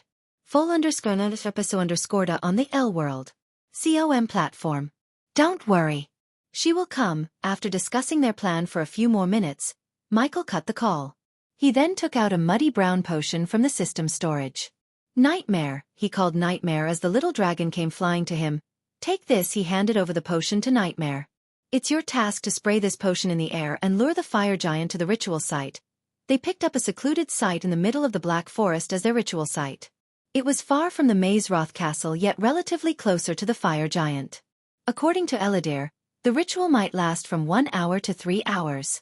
The first step of the ritual was to extract the soul piece that Michael named as the third persona. The second step was to cage the soul into the fire giant's body, thus giving the soul piece a physical manifestation.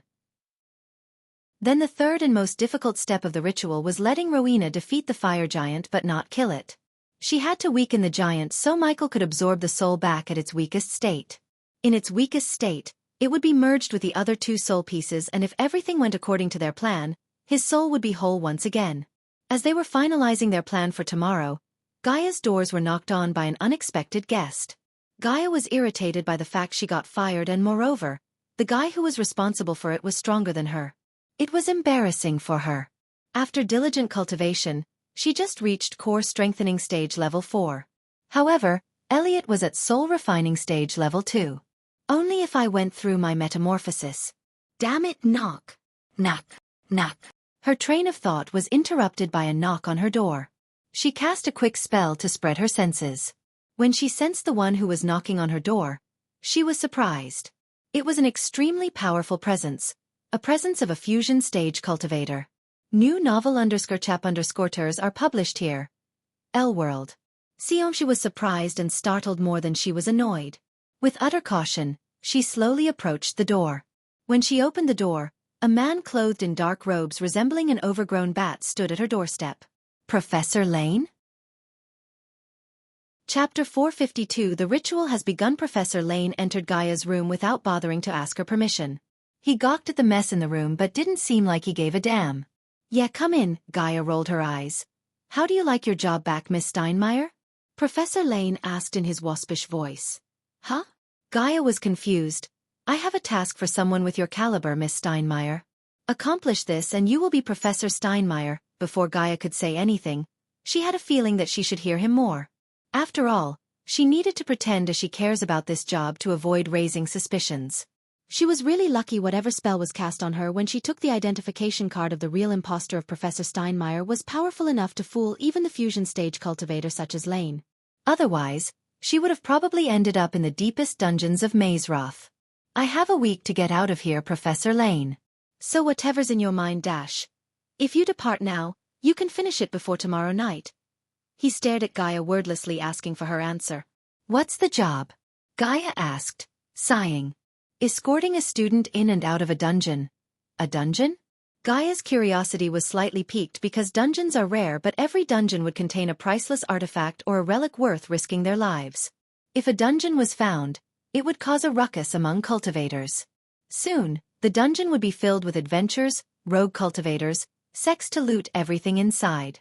Anything that could be found in a dungeon would be extremely valuable. However, as much as the dungeons contained valuables, they also contained danger in every corner. If 100 people entered the dungeon, only a few would come outside fully intact. The task seems extremely dangerous, Professor Lane, especially for the student. If you tell me more about the dungeon and what it contains, I might take the task.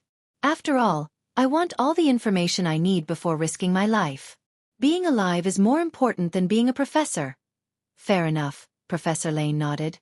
He almost looked like he was expecting everything Gaia just said. For more _novel, visit L-World. Calm primordial fire. A single word that came from Lane's mouth was enough to make her shudder. The last time she witnessed the power of a primordial 4 was when she was in the fire realm. Noah used Heaven's flame to save the old man from House Fisher. The flame was powerful enough to obliterate even the extremely powerful poison miasma in the fire realm. According to the text she read in the Nagaland library, the primordial flames would grow stronger with time and enhance the spells and skills one possessed.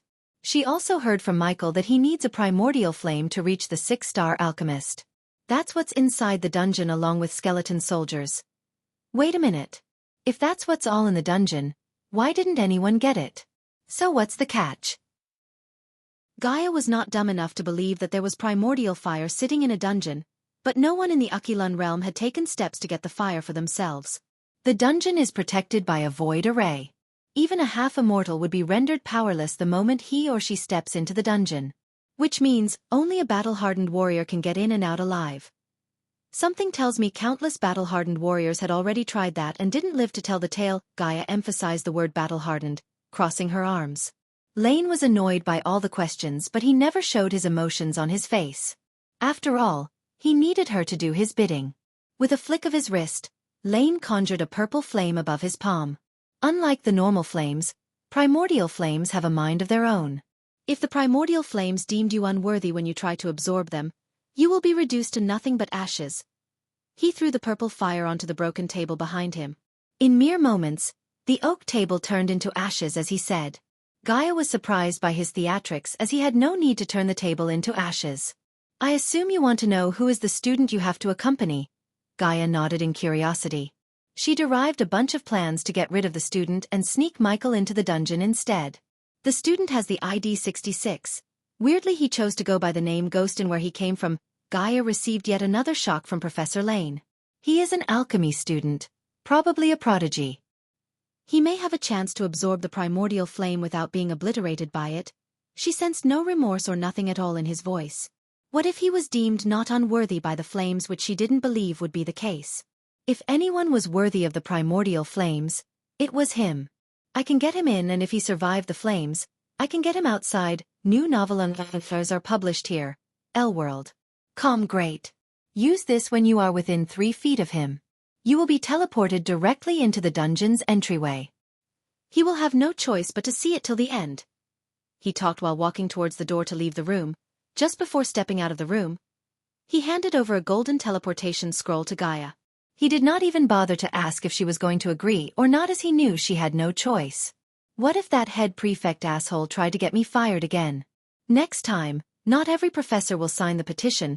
By the time his voice reached her ears, he already vanished into thin air. Then she realized that if what he said was true, all the professors signed the petition, including him. This meant he manipulated the entire scenario just to get her to agree to the task. She even doubted he may have been the person who initiated the plan to get her fired in the first place. However, instead of punching something to vent her anger, she burst into laughter. Ha ha ha ha ha. Professor Lane may have felt like the mastermind, but only she knew who was the real winner in the situation. Michael. Lady Luck was on his side, that Gaia knew for sure. The only thing that bugged her was in less than a day, they had the ritual to put his soul back together. Although they were talking about the ritual and how to perform it, they had no idea how it was going to go. To be honest, she was worried sick, but she didn't let Michael see her anxiety. In the Serenade of the Black, the stars were a choir. They were lights that sing in infinite patterns. Sometimes eyes needed music, and the darker the night the sweeter the song. Amid the starlight was the ever-glow of the moon, that mother of the sky who watched over every beating heart, steady and true. Despite her angelic moonlight that bathed the planet with sapphire light, the black forest remained dark. The thousands of years old trees shaded the ground with their ever-expanding canopy, preventing any light from cutting through them. Nothing was audible except for the sound of snoring in the distance. In the middle of a large glowing chakra stood Michael, Gaia, and Eladir. The fire giant is still sleeping, I guess, said Eladir. When should we do this? Nightmare flew back to Michael after surveying the surroundings. I just need your blood. Michael walked towards Eladir and took out a dagger from the system storage. The next moment, he cut open his palm as blood gushed out, dripping onto the glowing chakra. When the blood touched the chakra, the glowing blue chakra turned crimson red. Step to the center and the ritual will begin. Eladir's voice turned serious. The usual calmness in his voice was nowhere to be found. Gaia was slightly shaking, seeing Michael taking steps towards the center of the chakra. Nightmare now. Lure the fire giant here. Eladir ordered Nightmare. The dragon quickly nodded his head before flying in the direction of the fire giant as fast as he could. Full_out current_novel on L-World. Gaia threw the bait potion into the air, which was caught by Nightmare in mid-air. Boom. When he flapped his wing, it produced a quiet booming sound. She had never seen Nightmare fly so fast. Everyone was nervous, including Eladir, despite his calm demeanor. "Please come back to me in one piece, human," she whispered to him. She prayed to her mother with her hands against the chest. Regardless of the situation, when he warmly smiled at her, she calmed down. All of a sudden a thunderous roar echoed through the forest, almost breaking their eardrums. The shout was soon followed by thunderous footsteps. The ground beneath them shook. Manual soul extraction is initiated. Arch energy flow has been stopped. Prepare to go through an extreme amount of pain. System offline in 3, 2, 1. RJHH. Michael's outcry in pain sent a chill through Gaia's spine. She dashed towards him in instinct to save him, only to be stopped by Eladir. The ritual must not stop. Eladir and Gaia saw the blood gushing out of Michael's nostrils and mouth as he collapsed onto his knees. He howled at the sky like a wolf in pain. His soul was literally being stripped out of him. The pain he suffered could not be described in mere words. Everything in his being hurt. His head hurt, his chest hurt, his feet hurt, and every single fiber in his body screamed in agony. The pain subsided at times, only to flare up several times more intense than before. He held his head tightly, trying to fight through the pain. It was difficult to focus between the moments of pain and the voices telling him to stop what he was doing, but he pressed onward. But he felt sore all over. The ritual was taking its toll on his entire body more than he initially expected. However, his anger and pain in his heart offered him the strength to bear the pain. His mind and body told him to give up, but the anger of being abandoned and caged for something he never even did fueled his willpower to get through the ritual. Gaia's worried look took a turn to worse when she witnessed a smoky figure emerge from Michael. It was appearing and disappearing from his body as though it didn't want to leave his body. The most up-to-date Enoviandusvils are published under L-World. The figure was screaming, but she never heard the screams. "The broken piece of the soul," Eladir explained in utter shock. As a scholar specializing in souls, this was the first time he had seen such a phenomenon.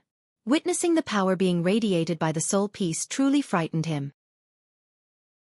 Chapter 453. The Possessed Fire Giant. Even when his pain was killing him from within, Michael's brain still functioned, telling him not to scream no matter what. If he were to scream before the fire giant reached the ritual ground, it would prematurely attract the girl, or worse, a professor. The fire giant's scream sounded closer and closer. He could feel the ground beneath him tremble violently. How long does he have to go through this? He could vaguely hear Gaia's outcry, "Run!" Nightmare shouts sounded in his mind. With great difficulty he looked up. His vision was not as clear as it used to be a few moments ago. The X-ray vision, the arch-energy, and the strength he possessed were nowhere to be found. It made sense as the system informed him that his arch-energy flow had been interrupted. He was in a most vulnerable position. If anyone chose to attack him, he would be defenseless.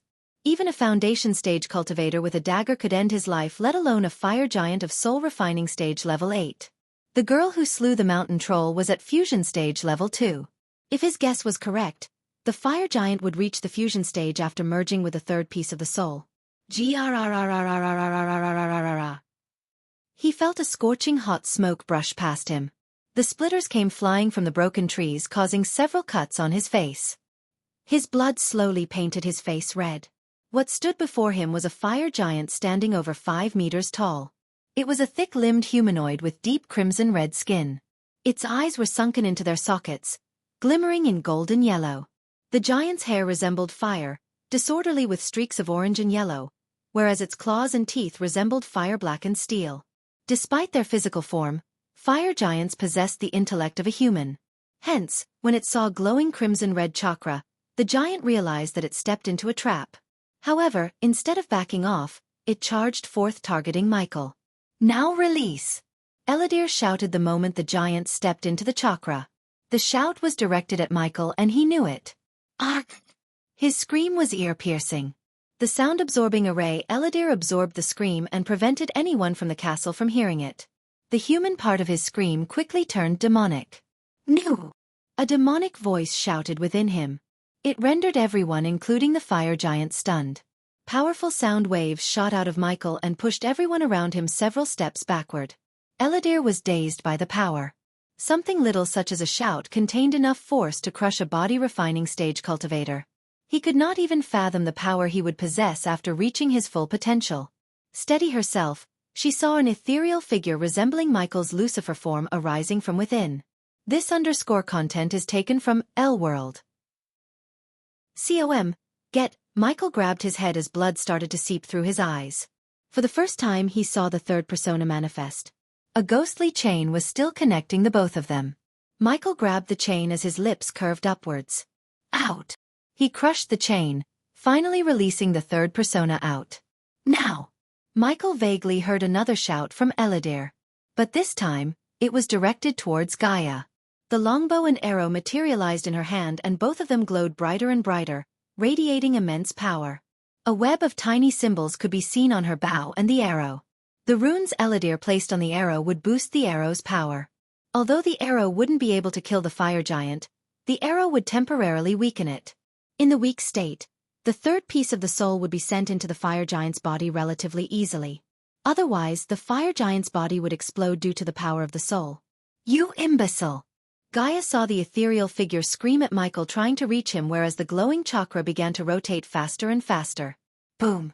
The arrow fired from Gaia's bow broke the sound barrier. In a blink of an eye, the arrow went straight through the fire giant's chest. Jar! The fire giant's shout sounded quieter than they expected. From the wound caused by the arrow, a bubble of blood dropped onto the chakra. The next moment, a powerful gust of wind knocked down all the trees in the 5-meter radius. It didn't stop with a gust of wind but the rotating chakra created a mini typhoon. Every tree, splinters, log, and object in the vicinity got pulled into the typhoon. Nightmare felt the pull but he managed to fly to Gaia using all of his strength. Gaia on the other hand held onto a tree with all her might. Eladir managed to stand still without being pulled by the typhoon using a rune. No! The third persona screamed again. Little by little, it got pulled towards the fire giant. Michael's vision gradually blurred until he saw nothing but darkness. Try the L World. Com platform _ for the most advanced _ reading experience. Human! Gaia shouted when she saw Michael collapse onto the ground. On the other hand, the fire demon's golden eyes turned pitch black. Away! Eladir raised his hand at the fire giant. A golden chakra shot out of Eladir's hand and flew towards the fire giant. When the fire giant and the golden chakra clashed, a bright beam of golden light exploded. Their eyes were made to close by the brightness. When they opened their eyes, the fire giant along with the crimson-red chakra on the ground and the typhoon disappeared. Gaia finally fell to the ground. The moment she hit the ground, she rushed towards Michael. She slid through the mud and splinters to reach him. She picked up his head and put it on her lap. Nightmare landed beside him with his 2 eyes welled up with tears. He's not breathing. Gaia shook his body. Ghosty Nightmare scratched his arms with his mouth. Now it all depends on the girl, Eladir sighed, looking at the distant horizon. Somewhere else in the Akilun realm, a giant palace was floating above the clouds. The palace was basking in the light of the full moon. This was the residency of the Holy Maiden, the Ice Palace. As the name indicates, the palace was made of nothing but pure ice. Only the Holy Maiden could inhabit such a harsh environment. In the center of the palace where the snowy mist was covering as far as an eye could see, Rowena was meditating. Her eyes opened abruptly as they twinkled like sapphires. Fire giant, she mumbled. In a few moments, another figure came running to Rowena. Holy Maiden, a fire giant has appeared in the Black Forest, Bai Ning exclaimed. Rowena already stood up. The icy swords attached to chains materialized in her hands. There was no door in the palace. She just walked towards a wall but the wall split open as she approached. Holy Maiden, we need a plan of attack. Bai Ning tried to stop Rowena from blindly rushing into a battle. At first, when Bai Ning sensed the fire giant, its power was over the roof. The fire giant was unusually powerful and that was what made Bai Ning worried. I have a plan. Attack. Rowena shot out through the hole breaking the sound barrier. Visit Tube L World. Com discover _ new novels. Her figure disappeared into the clouds while Bai Ning followed her behind. The old woman could barely keep up with the Holy Maiden. Order Maze-Roth to stay away from the fire giant. It was the last thing Bai Ning heard before Rowena's figure completely disappeared from her sight. Rowena was flying like a bullet towards the Black Forest. She spread her senses to locate the fire giant, and it only took a second to pinpoint its location. The fire giant was wreaking havoc in the Black Forest. It was destroying every tree and everything in its path. Rowena increased her speed. She had sensed the unusual power radiating from the fire giant, yet it didn't stop her. The arch energy radiated from the fire giant was fluctuating. One time, it was at fusion stage level 2, and another time, it was at soul refining stage level 10. She was slightly stunned in midair when the fire giant directed its gaze at her and talked like a human. The fire giant now possessed by Michael's broken piece of the soul threw its fist at Rowena. Covering her fist with chilling ice, she met the fire giant's fist with her fist. Boom! The moment their fists collided, it produced a powerful shockwave that decimated everything in a 20-meter radius. The ancient trees exploded into million pieces. Rowena landed on the ground comfortably while the fire giant stumped back several steps. Rowena cracked her knuckles. The fire growled angrily before steadying itself. There was at least 10 meters distance between them. For a few seconds, neither of them made a single move as they just stared at each other. Regardless of her puny form, the fire giant did not dare to underestimate her. After all, the soul piece posing the fire giant was part of Michael and inherited his intellect. Therefore, instead of rushing into the battle like Big Dumb, it looked around, planning in its mind. In Rowena's mind, she had gone through hundreds of scenarios of their battle. Although she won the battle in many of the scenarios, she still didn't underestimate the fire giant because of two reasons. First, she had no clear idea about the fire giant's abilities. Of course, she studied about the fire giant, but something told her that this fire giant was different from the ones she read about. The second reason, the energy being radiated from the fire giant wasn't purely arch energy. It was something much more powerful. Try the L World. Com platform _ for the most advanced _ reading experience.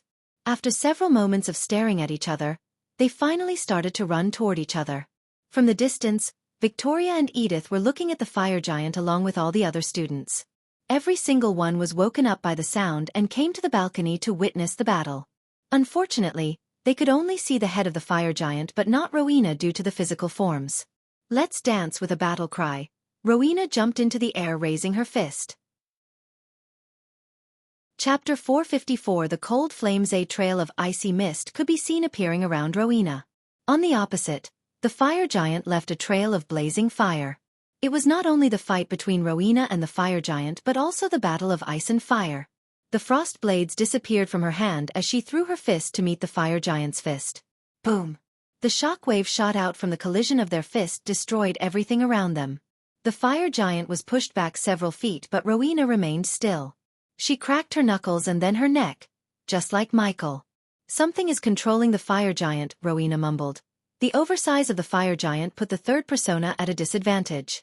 To harm Rowena, it needed to land a hit on her, but before the giant could raise his fist, she could hit the giant several times.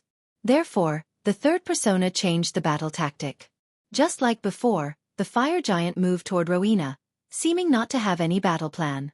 Rowena remained still, waiting for the fire giant to punch her. However, when she was waiting for the fist, a beam of light shot out of its eye. Rowena was caught off guard by the sudden beam of fire. It was so quick, lightning quick. Many students watching the giant from the castle didn't even see the beam of fire.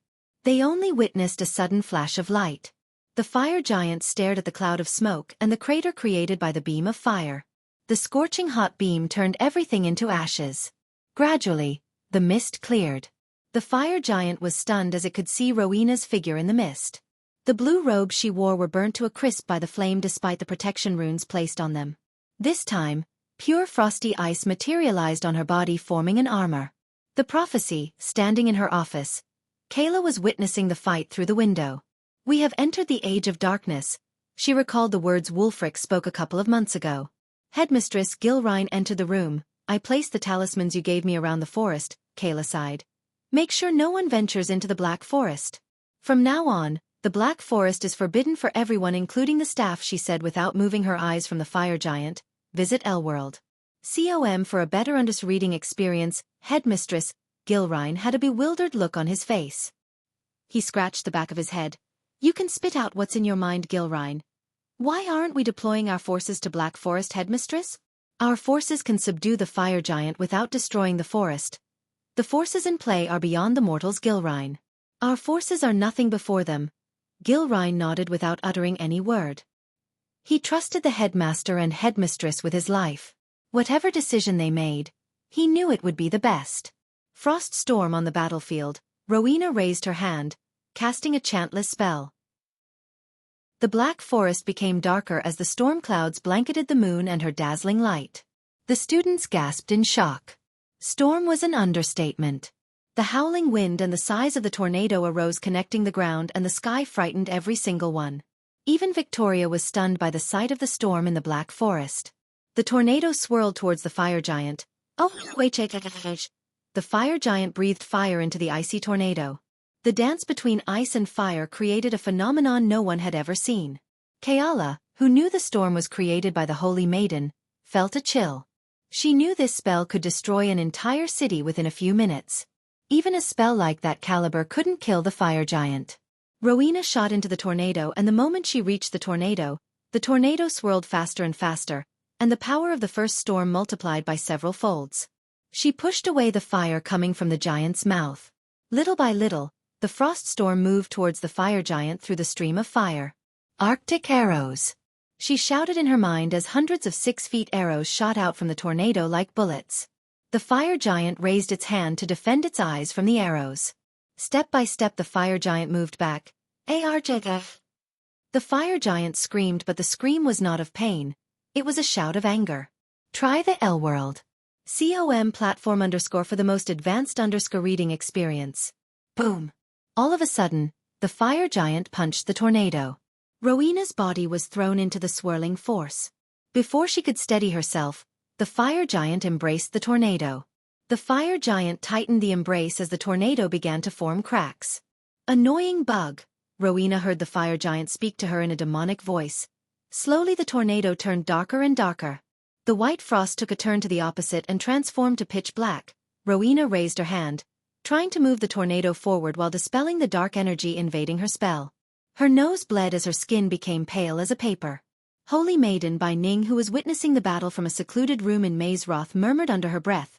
She could see the dark energy weakening Holy Maiden's energy. It felt as though the fire giant was drawing the blackness around it to get stronger. She could vaguely see unknown dark energy being absorbed by the fire giant from the sky itself. Rowena stopped powering the tornado. Within a few moments, the stormy clouds perished from the night sky. Yet again the full moon showered the ground with her light. Unexpectedly, when the light was shown on the fire giant, it grew weaker. Rowena noticed this by seeing the flicking eyes of the fire giant. When the tornado evaporated, the giant lost its balance. It stumbled forward only to receive a giant fist made of ice to its face. The icy mist enveloped the area, and when Rowena emerged from the icy mist, her eyes were glowing. The students were able to see Rowena now as she was floating, and her figure was growing in size rapidly. The armor covering her body enlarged. In a few minutes, she was in the center of a giant made of ice. Thus, the battle between a human and a fire giant turned into a battle between two giants. Only a few minutes passed when the ice giant grew to the size of the fire giant. Ice mirrors. Rowena noticed the fire giant's weakness to light. So she cast a spell that formed hundreds of mirrors made of ice around them. All the mirrors appeared in the angel to reflect and focus the moonlight onto the fire giant. Even in the face of hundreds of mirrors shedding light onto it, the fire giant stood still. The third piece of the soul was the soul piece of the Dark Lord after all. The fire giant began to smash the mirrors in the sky. The power of the moonlight was the reason Eladir chose this particular day. On any other day, defeating the fire giant would have been near impossible. The fire giant violently smashed the mirrors faster than Rowena created them. Looking at the fire giant getting close to her, she yet again raised her hands towards the sky. Then, she called for the most powerful weapon in her arsenal. Updated _ @L World. I call forth thy coldest flames in the universe. A gush of frosty wind immediately surrounded Rowena's body. An invisible force pushed the fire giant and put out the flames around them. Then, a layer of frost layered everything within a mile radius. From the sky itself, a stream of blue flames flew to Rowena, taking the shape of a winged woman. Primordial flame. Victoria immediately recognized the phenomenon as the primordial flames, while the other students were gawking at the sky, startled. The cold flames, Edith mumbled. For the first time, the fire giant's pitch-black eyes flickered, and Rowena sensed an aura of distress from whatever possessed the fire giant. Victoria never believed the primordial flames possessed a mind of their own, but when she saw the flames escaping from her, and now it had chosen an extremely powerful cultivator as its master, she believed the tests were true. She thought having cosmic energy would let her absorb the primordial flames. Destroyer. Directly above the fire giant, a giant sword that was triple the size of the fire giant materialized. The frost-covered sword hung above the fire giant as the primordial flames coiled around the sword like a dragon. The sword gradually grew in size to the point it made the fire giant look puny as an ant. "Shit!" the fire giant mumbled as the sword descended on itself. Boom! When the sword landed on the ground, it created a mushroom cloud as though a nuke went off. The shock wave shook even the castle as many students were thrown off balance. Rowena lost all her strength. Hence, she fell from the sky. She slowly lost consciousness. The battle took everything in her, and before she closed her eyes, she saw a golden light flash across her eyes. Bai Ning teleported to where the battle was happening. She caught the holy maiden in the mid-air before she hit the ground. A deep dark line formed on Bai Ning's forehead as she saw no signs of the fire giant. She spread her senses to locate the giant but found no living beings in the near vicinity. The vital signs in Rowena's body started to diminish, so Bai Ning didn't dare to linger around or go search for the remains of the fire giant. Her first priority was to make sure Rowena was alive and well. After the battle between Rowena and the fire giant concluded, the desolate mountain where Eladir was imprisoned received guests again. Keep him still, updated Underset L-World. Com Michael's body was violently trembling. Gaia's clothes were drenched in the blood gushing out of Michael's mouth, ears, nose and eyes. The fire giant was lying beside him badly mutilated. Its hands and lower half were missing. They were evaporated by the cold flames. Eladir was quick enough to save the fire giant before the cold flames destroyed the soul piece. He never expected Rowena to possess a primordial flame. Each piece of the soul was connected. Because the cold flames damaged one piece of the soul, the others resigning within Michael began to respond to it. One piece couldn't survive without the other. Therefore, the other soul pieces tried to leave his body. In simple words, he was dying and he would die unless Eladir put his soul back together again. Chapter 455 Michael, Lucifer and Aubra's Michael was dozing in a place where golden reeds expanded as far as one could see. A golden ray of light shone down, piercing through his eyelids. His eyes as well as the tip of his index finger slightly moved. He couldn't open his eyes with ease as it felt as though his eyelids were glued together. Little by little, his consciousness returned to him. The darkness before him slowly shifted towards a golden light. Everything that happened before he lost consciousness returned to him. The last thing he remembered was the face of Gaia. The memories abruptly awakened him. Suddenly the breath of life returned to him as he sat up. As far as he could see, there was nothing but golden reeds. Is this heaven? He thought in his mind while getting back to his feet. He tried to summon the system except there was no sign of the system within him. I wish, a kind voice sounded from behind. Michael turned back in a flash to see a black-robed youngster, who wore a gentle smile on his face. Aubra's.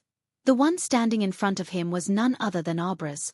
Michael and Aubra's looked alike except Michael's current self was more mature, tall, and muscular. Michael, Aubra's smiled. Beautiful, isn't it?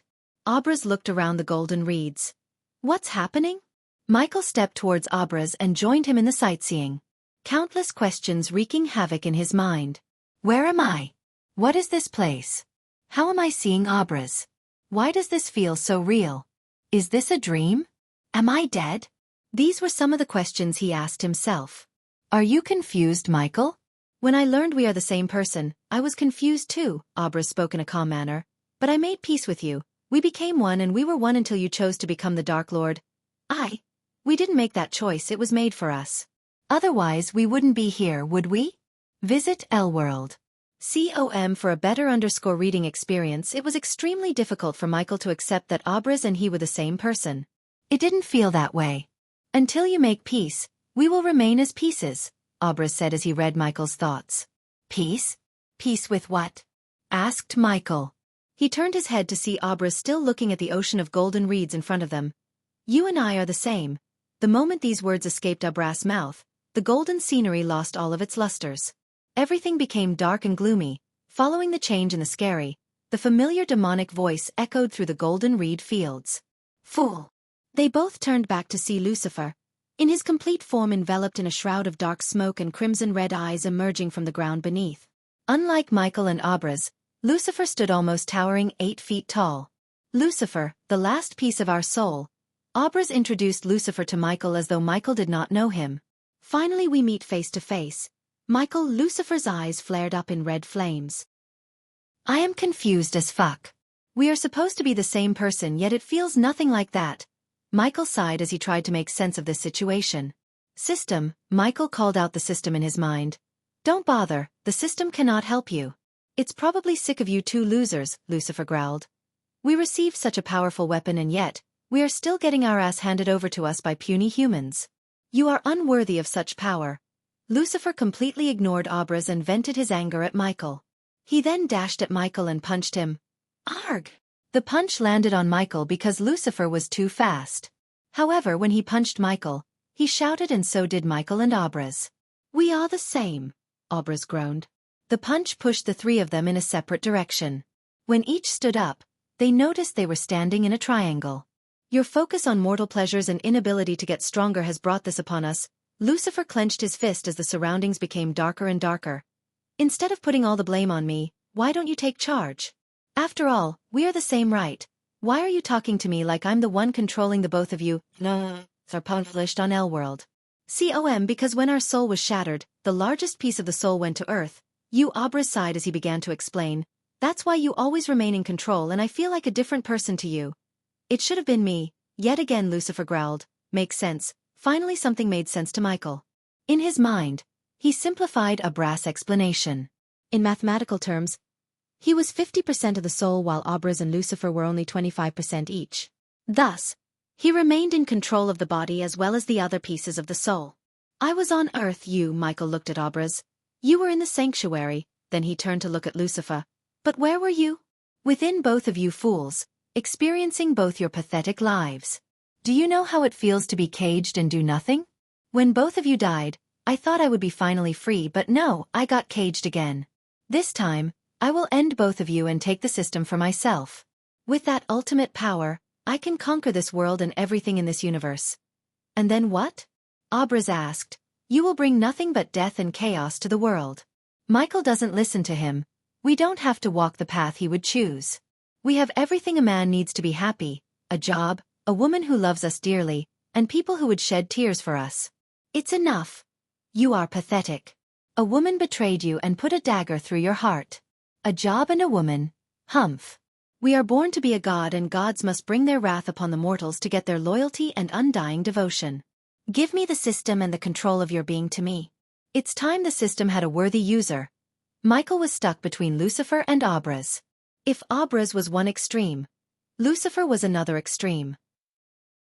Lucifer hated him and wanted to go on a killing spree with the help of the system while Abraz wanted to settle down and live a peaceful life. Both of their wishes were unrealistic. You wasted the system's potential. We were supposed to be the overpowered god walking among mortals. But you chose to indulge yourself in mere mortal pleasures, care for humans and recruit weaklings as your subordinates. Gods don't need subordinates, gods don't need plans, gods don't need alliances. We only need power and you are too weak to get stronger. Lucifer walked towards Michael step by step. Our old enemies are getting stronger by the day. New powerful enemies are emerging from the darkest corners. You being cautious, making alliances, and living a fake life as ghost will only let us get killed. Surrender yourselves to me. No, Abraz stepped forward. If you listen to him, he will turn us into everything and prove the Sky Hall and the Guardians are right. Leave everything behind you, Michael. We can live peacefully in a corner of this world. The system can hide us. We can be normal. For the first time in our lives, we can have a family. This imbecile. Lucifer lunged at Abraz and before either of them could react, Lucifer punched Abraz in the chest. Yet again the trio was sent flying like kites in the storm. Michael felt an excruciating pain in his chest but no blood came out of him. We are not killers and bringer of darkness, Michael, Abraz groaned as he picked himself to his feet. We are not a weakling and a beta like him, Lucifer shouted from the other side. Stuck between the both of them, Michael just closed his eyes. The words they spoke to him flashed across his mind once again. When he opened his eyes, the darkness disappeared as the golden luster came back to the scenery. New _up__ers are pub_list on L-World. So You are both right and wrong, Michael let out a deep breath. Lucifer, you are right when you said him not using the system to its full potential. You are right when you said living a fake life as Ghost will only get us killed. The dark cloud shrouding Lucifer slowly started to fade away as he was making peace with the Lucifer soul piece. But you are wrong about needing no subordinates, no alliances, and mortal pleasures. You yourself said we have new enemies appearing and old enemies getting stronger day by day. We cannot defeat them by being alone. I am not a god yet, and even gods need subordinates to do their bidding. Lucifer tried to say something but raised his hand as no sound came out of Lucifer's mouth. As the majority soul holder, Michael started to fully realize his power and exerted his power over Lucifer. He then turned his gaze at Abraz. You are right, we are not bringer of darkness. I found a girl who loves me more than anything. But you are still naive, Abraz. We can't live peacefully. Not now, not soon, not ever. You did nothing wrong and look what happened to you. You were betrayed. Your mistake cost you everyone you ever loved. When I'm done, no one will be in our way to a life you've dreamed of. Both of you will get what you want. Michael exerted his power over both of them. He raised his arms at both of them as a powerful force pulled Lucifer and Abraz towards Michael. If we don't come to peace with each other, neither of us will live long to get anything we want. I only want a peaceful life, Abraz was the first to speak. The gentle smile on his face returned and he looked to be at peace. I want our enemies to suffer, this world to fall on its knees before us and everything we desire. Lucifer's tone was more demanding rather than requesting. It made sense, after all, he was more of a maniac and devilish. We are the same. No more broken pieces. We are Michael. We are Abraz. We are the Dark Lord. Michael screamed at the sky. His voice became the mix of Abraz and Lucifer. Soon, the cloud shrouding Lucifer abandoned him and began to envelop Michael. We are one, this time, both Lucifer and Abraz said in unison. The very next moment, Lucifer and Abraz turned into an orb of light and flew straight into Michael. Human, Michael, please wake up, don't leave me. Ghosty, Ghosty. Michael heard the voices of Gaia and Nightmare in the distance. Arg, back on the desolate mountain where Elodie was caged, Michael sat up. Human. Gaia's scream nearly broke his eardrum and her hug broke his rib cage. Elodie squatted before him before putting his hand on Michael's shoulder. You did it. Your soul is now whole again. Try the L world.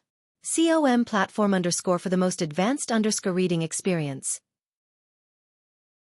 Chapter 456 The Dark Flames I host. Michael cultivation level. Core strengthening stage. Level 6 experience points. 0/600. 000 badass points. 60,000, 40,000 badass points loan. Skills and spells. Wind Blast. LVL 6 responsive shield. LVL 8 environment scanning. LVL 6 ignitia. LVL 8 lightning dash. LVL 6 energy devour. LVL 2 soul eater. LVL 1 death range. LVL 3 eyes of darkness, normal. Can sense the cultivation level of others. Eyes of darkness, Lucifer. Can sense the cultivation level of others. Can see through illusions. Cloud of darkness, Lucifer. Weak-willed enemies will lose their courage completely and surrender. Death range will be 50% more powerful, and if activated in darkness, the host's cultivation level will be boosted 4 levels up regardless of the stage barrier. Wordless spellcaster, Lucifer. In full Lucifer form, the host just has to think of the spell to cast it. Techniques: Swords of Destiny, 98% Mastery Ring of Fire, 88% Mastery Serpent Maga, 97% Mastery Occupation. Core Disciple of Sunrise Sect, the Guardian of Sunrise Sect, Lord Lucifer of the Abyssal, the Dark Lord, King of Bradford status.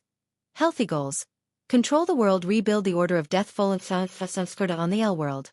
COM platform.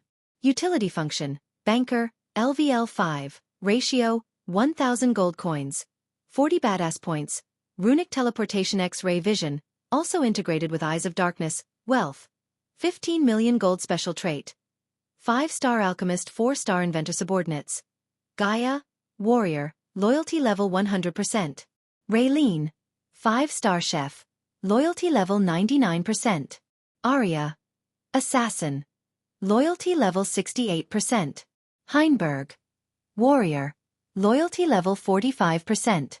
Maxine, warrior, loyalty level 98%. Tiberius, warrior, loyalty level 55%. Sadie, loyalty level 40%.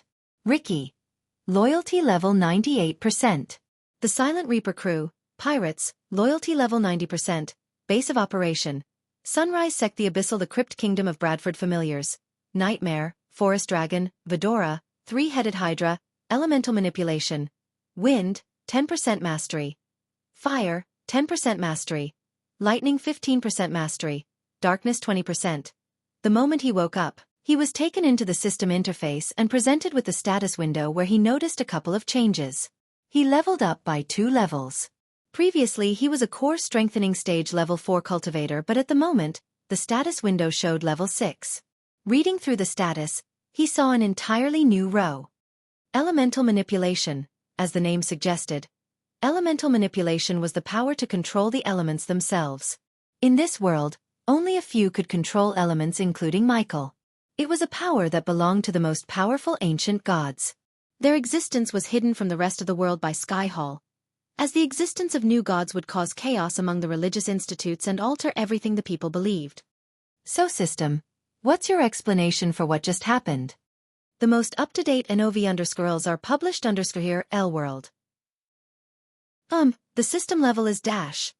Thought so, Michael interrupted the system before it could finish its annoying answer. Victoria, you bitch. He suddenly remembered the massacre of the sanctuary. Since the soul piece was merged into one, Michael didn't feel like Abraz was another person.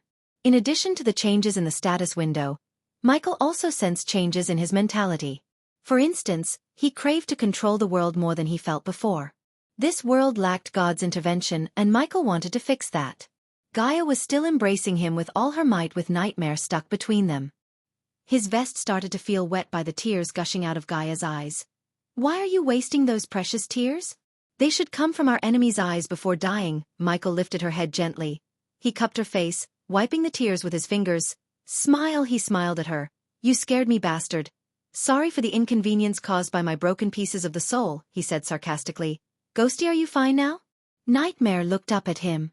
Michael never thought a dragon's face could show such a clear-cut expression. Seeing the dragon worry about him warmed his heart. I'm whole again, just like Eladir said. He looked at the half-elf standing obediently a few meters away from them. Michael let go of Gaia and Nightmare to thank Eladir. You served me well, Eladir. I will grant you a wish for what you did. Ask, as he said to Eladir. Michael exerted his power over the surroundings to make everything darker. The storm clouds blanketed the sun according to his will. I wish to serve you as your subordinate and accompany you in your journey to make this world better, my lord. Eladir knelt on his one knee, lowering his head. Darkness is not evil, it's portrayed as evil. Remember, Eladir, darkness does not always equate to evil, just as light does not always bring good, said Michael. I bring darkness so everyone can see the real light. Anything better than the current world will be a paradise, and I will transform this world into a paradise opposite to Skyhall's and Guardian Guild's vision.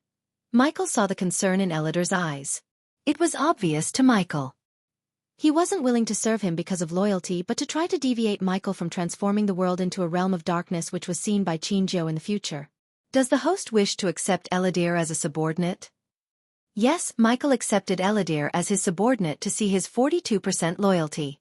He didn't mind the low loyalty level, as he knew better than to expect 100% loyalty from an ancient elf who he knew only for a couple of days. Rise, Michael gestured at Eladir as he stood up. We should get out of here. Gaia wanted to ask more about how he merged the soul pieces, but before that, she wanted to leave this pocket dimension. Otherwise, someone might notice him missing and start investigating. I'm not done yet, calmly said Michael. Give me the teleportation scroll. I want the primordial flame. The latest Audis are on an L-World. COM website. Since Michael merged his soul with the third piece, the battle between Rowena and the fire giant that was controlled by him replayed in his mind. He was stunned by the power of the primordial flame. Coincidence or not, he was presented with a rare opportunity to acquire a primordial flame to himself through Professor Lane. Gaia saw the resolve in his eyes and realized there was no use in arguing with him. Therefore, she took out the parchment from her space ring with a flick of her wrist. Michael didn't open the scroll but threw it at Eladir. You're coming with us, said Michael. It took Eladir a couple of minutes to make changes to the scroll to teleport 4 instead of 2. Surprisingly, the location of the destination was relatively closer to the gateway to this pocket dimension. Here you go, my lord. Eladir now started to address Michael as my lord instead of Lucifer as he used to. Although Eladir sensed an aura of a god when he first met him, it had never been as strong as the aura he released after the ritual. He couldn't get himself to address Lucifer by his name. Michael passed the scroll to Gaia as she sent a sliver of arch energy into the scroll. The scroll began to glow brighter and brighter, and in a blink of an eye, a golden light enveloped them. After being teleported away from the pocket dimension, they noticed that they were back in the Black Forest. Before the four of them was a minor fallen tree in an overcast morass marked the entrance to the dungeon. Beyond the fallen tree lies a modest, clammy room. It's covered in dead vermin, ash, and moss. Eladir conjured a bright orb of light to light the path before them. The bright light revealed the rusted weapons racks and opened crates, wasted and ravaged by time itself. As they went further through the dungeon, the pathway split into two paths. Michael retrieved 2 drones from the system storage and sent one to explore each path. The path on his right had countless traps installed. But the drone activated none of them because the traps were not designed to sense arch energy. Whoever built the dungeon placed a void array, and never expected one to use arch energy inside the dungeon. Several minutes later, the drone reached the end of the path where there was nothing but a dead end. Left, Michael entered the path on his left. Its twisted trail leads past long-lost rooms and tombs. Everything was cleaned up and there was nothing valuable that attracted Michael's attention. Since the drone was exploring ahead of them and sending live feed, Michael knew the path and traps in place. They avoided the usual pressure traps and tripwires by floating above the ground. As they traveled further and further, they began to notice countless broken skeletons on the ground. Moreover, there were bloodstains on the walls and the ceiling above them. Is it me or do they look fresh? Gaia pointed at the bloodstains on the wall. The smell is also fresh. Nightmare took a whiff of the air and said. They cautiously proceeded onwards, deeper into the dungeon's expanse. Despite the various passages opened up to them, Michael led them through the correct one thanks to the drones. The various passages all looked so similar as this whole place was a maze. They eventually made it to what is likely the end. Only a ground filled with skeletons, broken limbs, and dead bodies could be seen between them and a single room at the end of the hall. Eladir sensed countless runes all around, somehow untouched by time and the elements. Gaia on the other hand waved her hand as the remains of skeleton soldiers floated towards them from the ground. She inspected the deep cuts on their bones as well as the scorched marks that almost burned the bones to ashes. The primordial flame. Her inspection was abruptly interrupted by the words that came out of Michael's mouth. The drone he sent to explore the room at the end of the hall was destroyed the moment it entered the room, but not before sending him a millisecond feed of the room where he saw something magnificent, pitch-black flames. The flames, their beauty was beyond any words. They danced in the air as though they were waiting for someone to be partnered with. It was weird of him to feel like the flames were calling for him. Someone's been here recently, someone powerful. Eladir frowned after seeing the countless limbs of mountain trolls lying around. Defeating one mountain troll without using arch energy was extremely difficult if not impossible. But whoever ventured into the dungeon before they slaughtered so many? The only explanation Eladir could come up with was either they used arch energy or something much more powerful, because there was no way one could survive this dungeon without cultivation power. Maybe the Holy Maiden? Asked Gaia. Whoever it is, we will meet them soon, Michael said before slowly floating towards the room to claim the primordial flame to himself. The source of this _chapter. L-World. COM. Chapter 457. The Dark Flames. The closer they got to the room, Gaia felt an immense amount of pressure crushing them. It was as though an invisible mountain landed on their shoulder. Nightmare gasped for air in Gaia's hands. Stay here. Noticing the hard time they were having, Michael decided not to take them with him into the chamber. I'm not gonna argue, Gaia agreed with him, and so did Eladir with a nod. When Michael entered the chamber, he saw the black flames dancing above a pillar made of marble. Like the flames had sensed him, they leaned in his direction. Michael slowly reached out for the flames as they advanced toward him. Warning! Warning! Warning! Warning!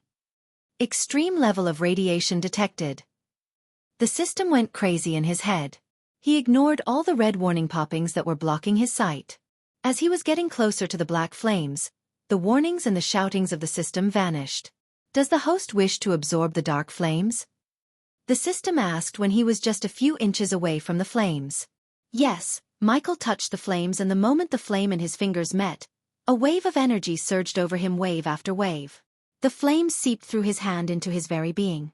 He felt like he was being struck by thousands of lightning bolts simultaneously. But instead of pain, it was a feeling of comfort. Absorbing the dark flame, Activating the Energy Devourer. Experience points converted 50,000. Experience points converted 100,000. You can find the rest of this content on the L World. So platform. Experience points converted 70,000. The Energy Devourer continued to transform the excess energy into experience points. Michael thought it would stop in a few minutes, but on the contrary, it lasted until he began to level up rapidly. Congratulations to the host for leveling up. The current level is Core for Strengthening Stage Level 7. Congratulations to the host for leveling up.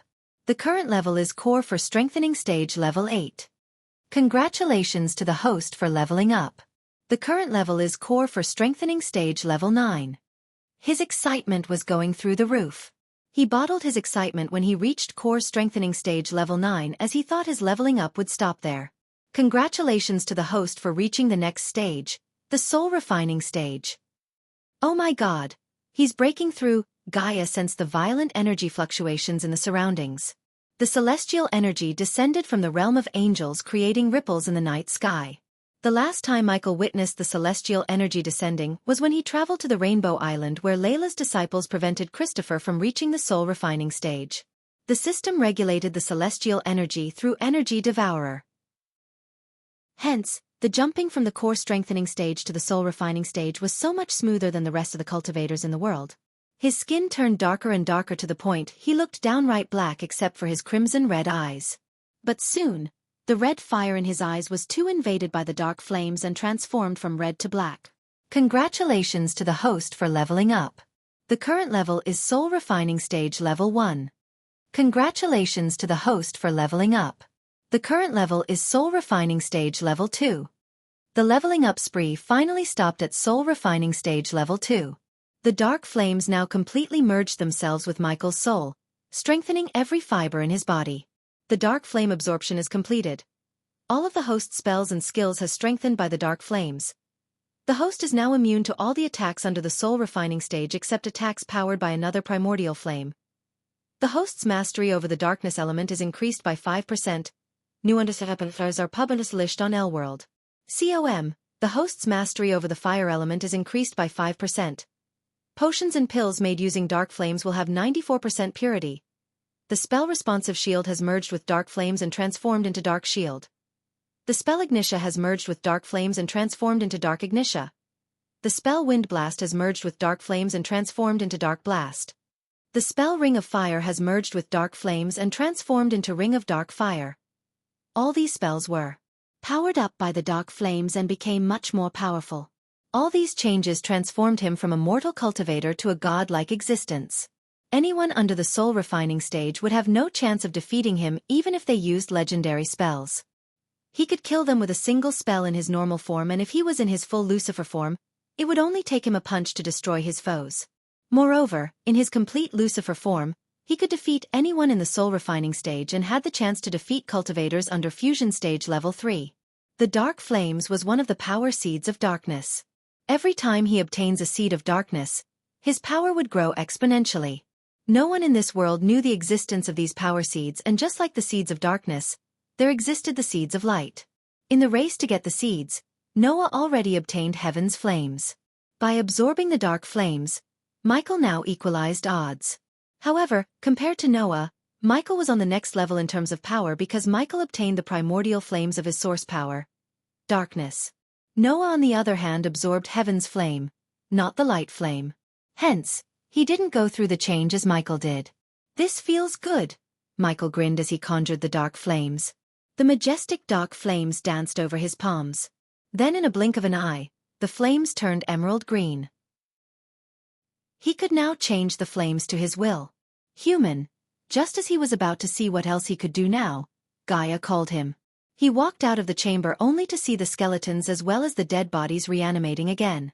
In a couple of minutes, hundreds of skeleton soldiers and almost 20 mountain trolls stood in front of them.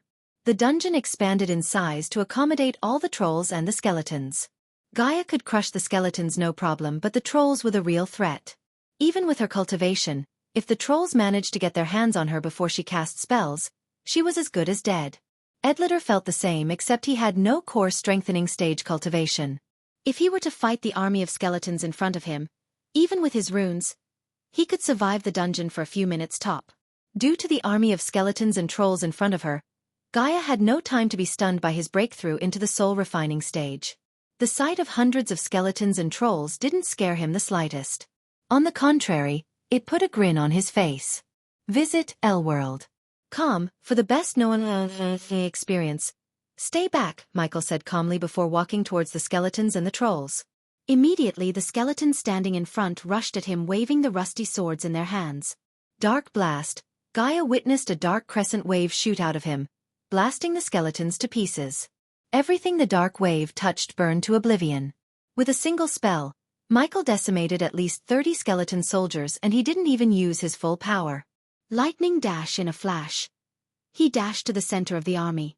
Ring of dark fire. Before the skeletons and trolls could react, he cast another spell. A circle of dark flames shot out of him, scorching everything around him in a 5-meter radius. It didn't stop at that as the ring continued to send towering waves of dark flames. The flames burnt the trolls to ash like dried sticks. Unfortunately, these skeletons and trolls had no arch energy in them. Otherwise, he would have earned enough experience points to level up yet again. Still, Michael wasn't disappointed. They proved to be good dummies to test his evolved spells. The display of his power left Eladir in a daze. Each of his spells had the power to rival the most powerful legendary spells. They were not as fancy as some but deadlier than most. In a few minutes, he had burnt almost 200 skeletons and 20 trolls. The most powerful spell in his arsenal turned out to be Ignitia. Merged with dark flames, the golden lightning bolts turned into bolts of black lightning. Each bolt blasted through the skeletons and burst open the trolls' heads into red mist as though they were melons. Half of the army had been reduced to ashes. At this point, Gaia wasn't even surprised by his power. Now time for my full form. Michael willed the system to equip his Lucifer armor, activate Cloud of Darkness as well as Eyes of Darkness which flared up in black due to the dark flames instead of crimson red. The dungeon fell dark all of a sudden. The remaining skeletons and the trolls rushed at him mindlessly. They had no strategy or fear as they were just animated corpses that had a single purpose: killing the intruders. Death range. The dungeon became darker as Eladir noticed a black circle expand from him, wrapping everything in its path. Ring of dark fire. This time when he cast the spell, the dungeon trembled. The ring of dark flames was more violent, like surging tsunami waves. Eladir and Gaia heard unearthly vibrations as well as sensed the energy pulsating in the dungeon. Boom. One single wave. Only one single wave. Every skeleton and troll was reduced to nothingness. Not even ashes remained after the dark flames brushed past them. Visit L-World. COM for a better _user experience. This is my true power, Michael mumbled under his breath. Even he was startled by his own power. Thinking that he only used 20% of his power and didn't enhance the spell further with celestial energy made him feel sorry for his enemies. Ghosty is scary. Nightmare's eyes went wide open. In the corner of his little heart, a sliver of fear emerged just like Eladir. Chapter 458 Pirate Heaven. Aiden inside the Ice Palace. Rowena meditated with her eyes closed. Her eyes slowly opened when she sensed Bai Ning approaching her. Bai Ning waved her hand as the mist shrouding the room faded away, revealing the empty room built of cold ice. Holy Maiden. Bai Ning approached Rowena. I scoured the Black Forest but I didn't find the fire giant's remains. Rowena slowly opened her eyes after hearing Bai Ning. That is now a problem of Maze-Roth, Rowena said coldly. But Holy Maiden, the energy I sensed from the fire giant was something ominous and sinister. It's the Dark Lord. Bai Ning felt a chill running through her spine the moment Rowena said this. She suspected it. Still, it was shocking to hear from the Holy Maiden. I must alert the elders. Don't bother. I already ordered them to stand down. Bai Ning was stunned. What? Why? How long have you been searching for the Dark Lord? Rowena stood up. Bai Ning couldn't guess what was the meaning behind her question. For nearly 4,000 years, answered Bai Ning. You didn't find him then and you are not going to find him now. If I am right, he has covered all his tracks. Rowena was calm.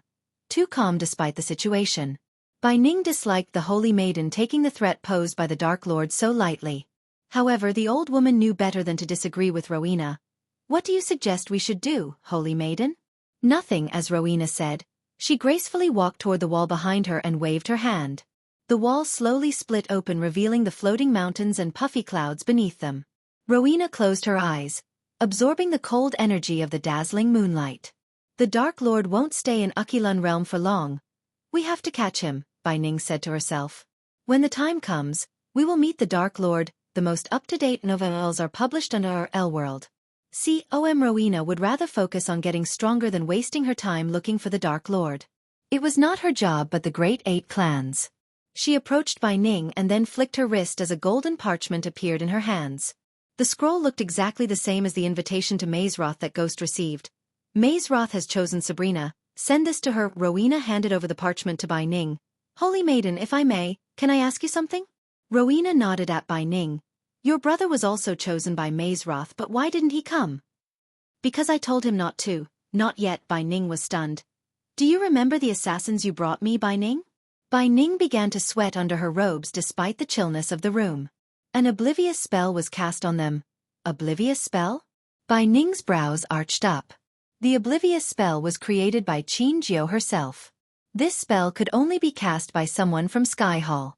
Almost 4,000 years ago, Qin Jiao invented the spell to forget about the Dark Lord.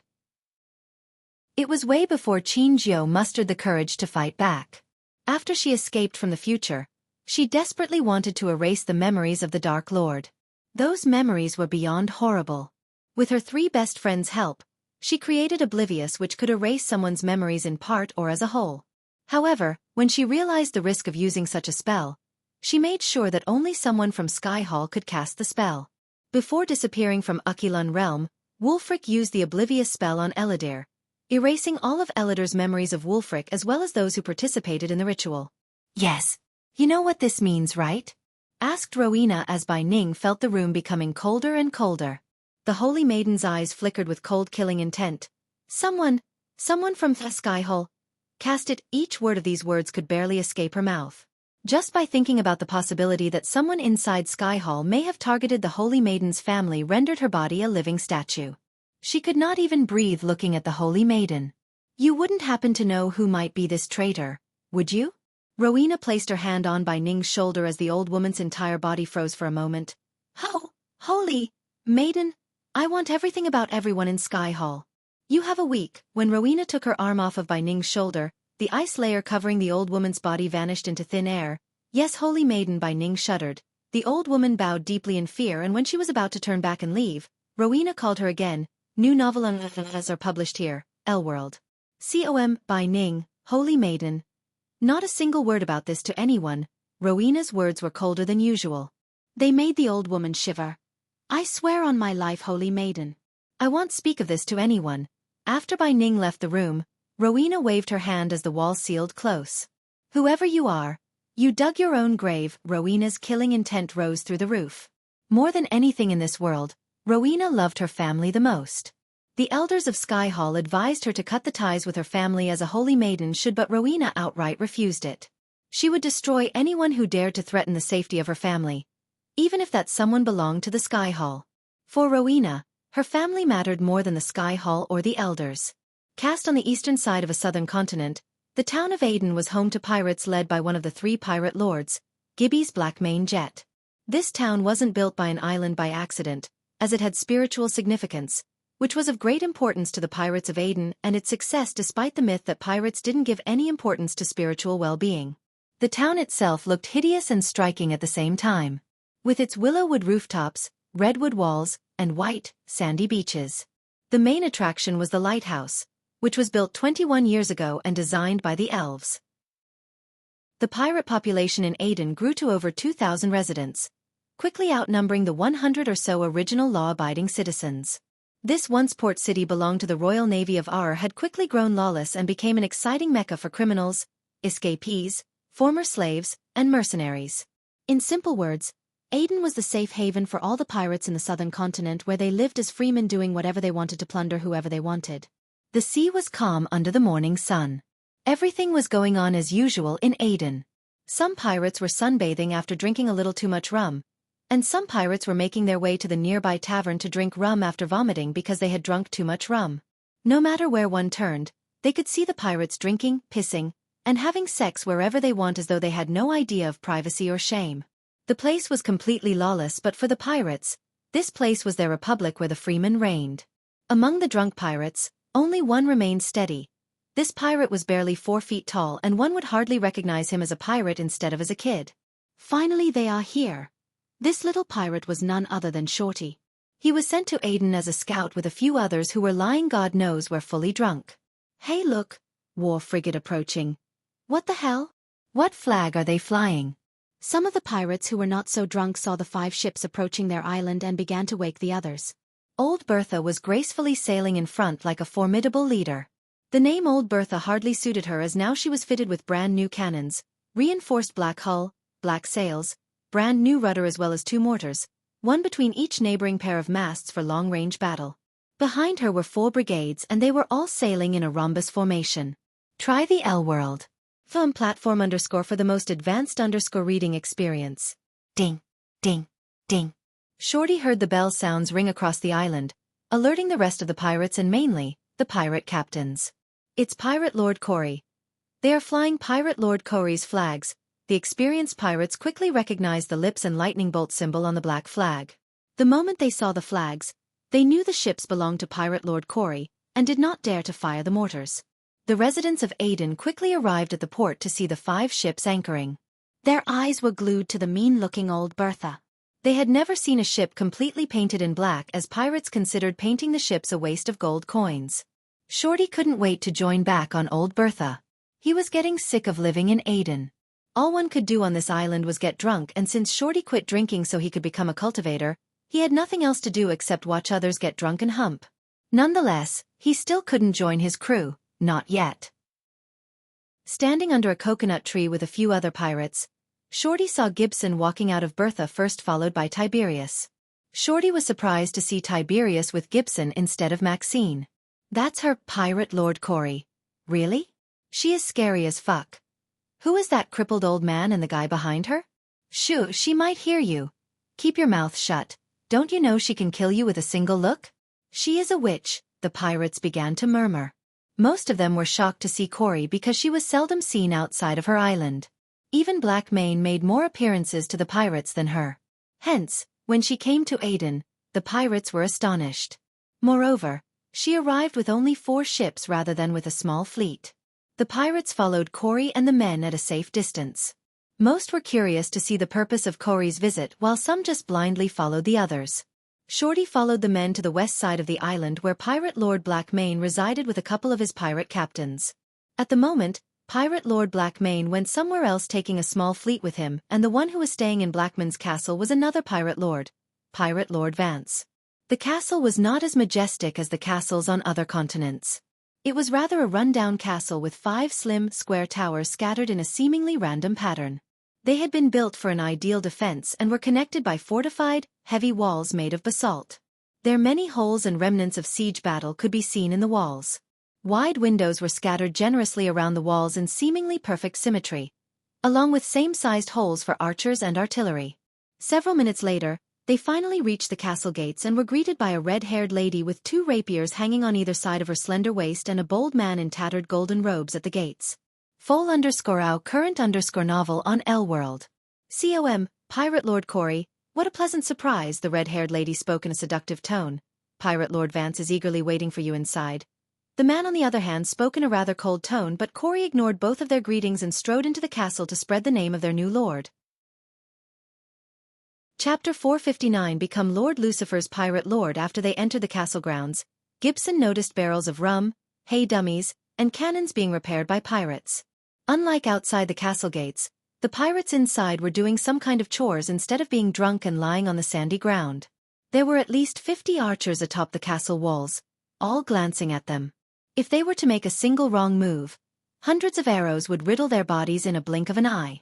Even if the archers had bad aim, they had the advantage of height. In addition to the archers, several groups of pirates sat in groups around campfires. These groups were the pirate version of patrolling soldiers. While Gibson was counting the pirates, Tiberius looked at the holes and remnants of cannon blasts in the castle walls. He could guess how many siege battles these castle walls must have gone through before submitting to the pirates. In Tiberius' mind, the pirates were wasting the island's potential by just treating it as their one super big tavern. There was no law, order, or even basic hygiene. He remembered Lucifer saying if these pirates were left ungoverned, they would not only be a threat to others but also to themselves. He could now agree with Lucifer's statement. He wondered why the Royal Navy of Ar didn't bombard this island and deal with the pirate threat. Why didn't we see any of Blackman's fleet on the sea? Asked Tiberius. The pirates were not fond of a strict hierarchy and calling others my lords. They considered themselves freemen, so even the pirate lord could be called by his name without any titles. Pirates hated these noble titles. Most of them hardcore pirates like Blackmane believed respect is earned through power and riches, not by titles. The only titles they allowed were captain and pirate lord. But the title captain gave no immunity to the captain as the title king would. If the crew became unhappy with their captain, they would throw the captain off the board or hang him or her in a heartbeat. The same was true for the pirate lord too, but there was never been an incident where the crew mutinied against a pirate lord before. Why? You want to test us? The bold guy in golden robes snickered. Don't mind my friend here. He's being a bitch because his ship is under repair and couldn't go plunder as he wants. The female pirate chuckled to calm both of these men before either of them started a fight. We don't usually anchor our fleet in Aden, friend. As they say, don't put all your eggs into one basket. Tiberius agreed with the pirate woman as they walked past several pirates rolling barrels after barrels into a cabin. Just the smell permeating from those barrels was enough to make their taste buds savor the sweetness of the rum within. So Vance is still plundering only the ships that carry rum? Pirate Lord Corey asked the red-haired pirate. Of course. Isn't that genius, Pirate Lord Corey? We hit ships with gold, sugar, gems, and all that will turn into gold coins and go straight to buy rum. Why go through all that trouble when you can directly take what you really want? The latest _sodies are on the L World. Com website. It shouldn't make sense, but it does, Corey chuckled at first. Tiberius thought it stupid to plunder only the ships that carry rum shipments, but after meeting the pirates, it sounded way less stupid to him. If anything, this was a stroke of genius because most Navy ships carried gold, gems, ores, sugar, and weapon shipments. Plundering those ships was not only risky but would also make them a threat to a kingdom or worse, a threat to the Ar Empire. Rum, however, carried by merchant ships, and plundering merchant ships was like taking candy from a baby compared to plundering a Navy ship. Besides, like the red-haired pirate said, even if the pirates plundered tons of gold, their earnings would eventually be used to buy rum and whores. By directly plundering rum and the valuables from the merchant ships, they could easily get both without any hassle. Eventually, after passing several more rum warehouses, they climbed a set of gray stone stairs to step onto the throne hall, which had been turned into a lavish tavern. Several long oak tables were placed from the bar counter to the end of the hall. As expected, the primary clientele of the tavern was pirates, and the maids were ladies who generously revealed their deep cleavage to their customers. Of course, some outright seemed uncomfortable putting up with all the butt slapping and hand-grabbing. Tiberius' nose twitched due to the stench of piss, vomit, and rum. Despite the stench, the tavern itself was packed and lively thanks to the singing and dancing. I have to give it to them, they are one happy bunch, Tiberius thought in his mind. Building a country for the freedom fighters and managing it was harder than he had imagined. Some days, he would prefer to fight in the arena than to go through the necessities they want and the gold coins they have. The task of being a ruler was stressing him, and Maxine suggested he take a rest and spend his time in Old Bertha. Live a pirate life, that what she said to him. Living with them helped him more than he liked to admit. He had no worries, no responsibilities. He just trained, sailed the seas, singing with the crew, and drank and ate as hearty as he wanted. Being a pirate was fun, except the world was changing, and if the pirates didn't change with it, only extinction awaited them. Hey Melina, you want a drink? A bearded old man raised his mug and shouted at the red-haired pirate as they were making their way to the stairs behind the bar counter. Join you later, the red-haired pirate waved at the old man. Meanwhile, some pirates noticed the tattoo-covered Corey and recognized her. Tiberius and Gibson could hear various chatter focused on Corey. None of them dared to raise their voice or approach Corey because of her infamous reputation as a witch. Melina and the bold man knocked on the door after climbing the stairs leading to the second floor. This content is taken from L World. Come in. Melina opened the room to be welcomed by a man sitting behind a large oak table with several maps and rum bottles. He had a pair of dark brown eyes, a tanned complexion, straight black hair hanging over his broad shoulders, and a stubble beard. Currently, he was sitting on a chair and drinking with his feet atop the table. A long greatcoat was hanging on the stand near the table, and he was in a dark shirt revealing his chiseled chest and matching gray leather trousers. He also wore a stud earring on both ears as well as a scar that ran across his left cheek. What a fucking surprise.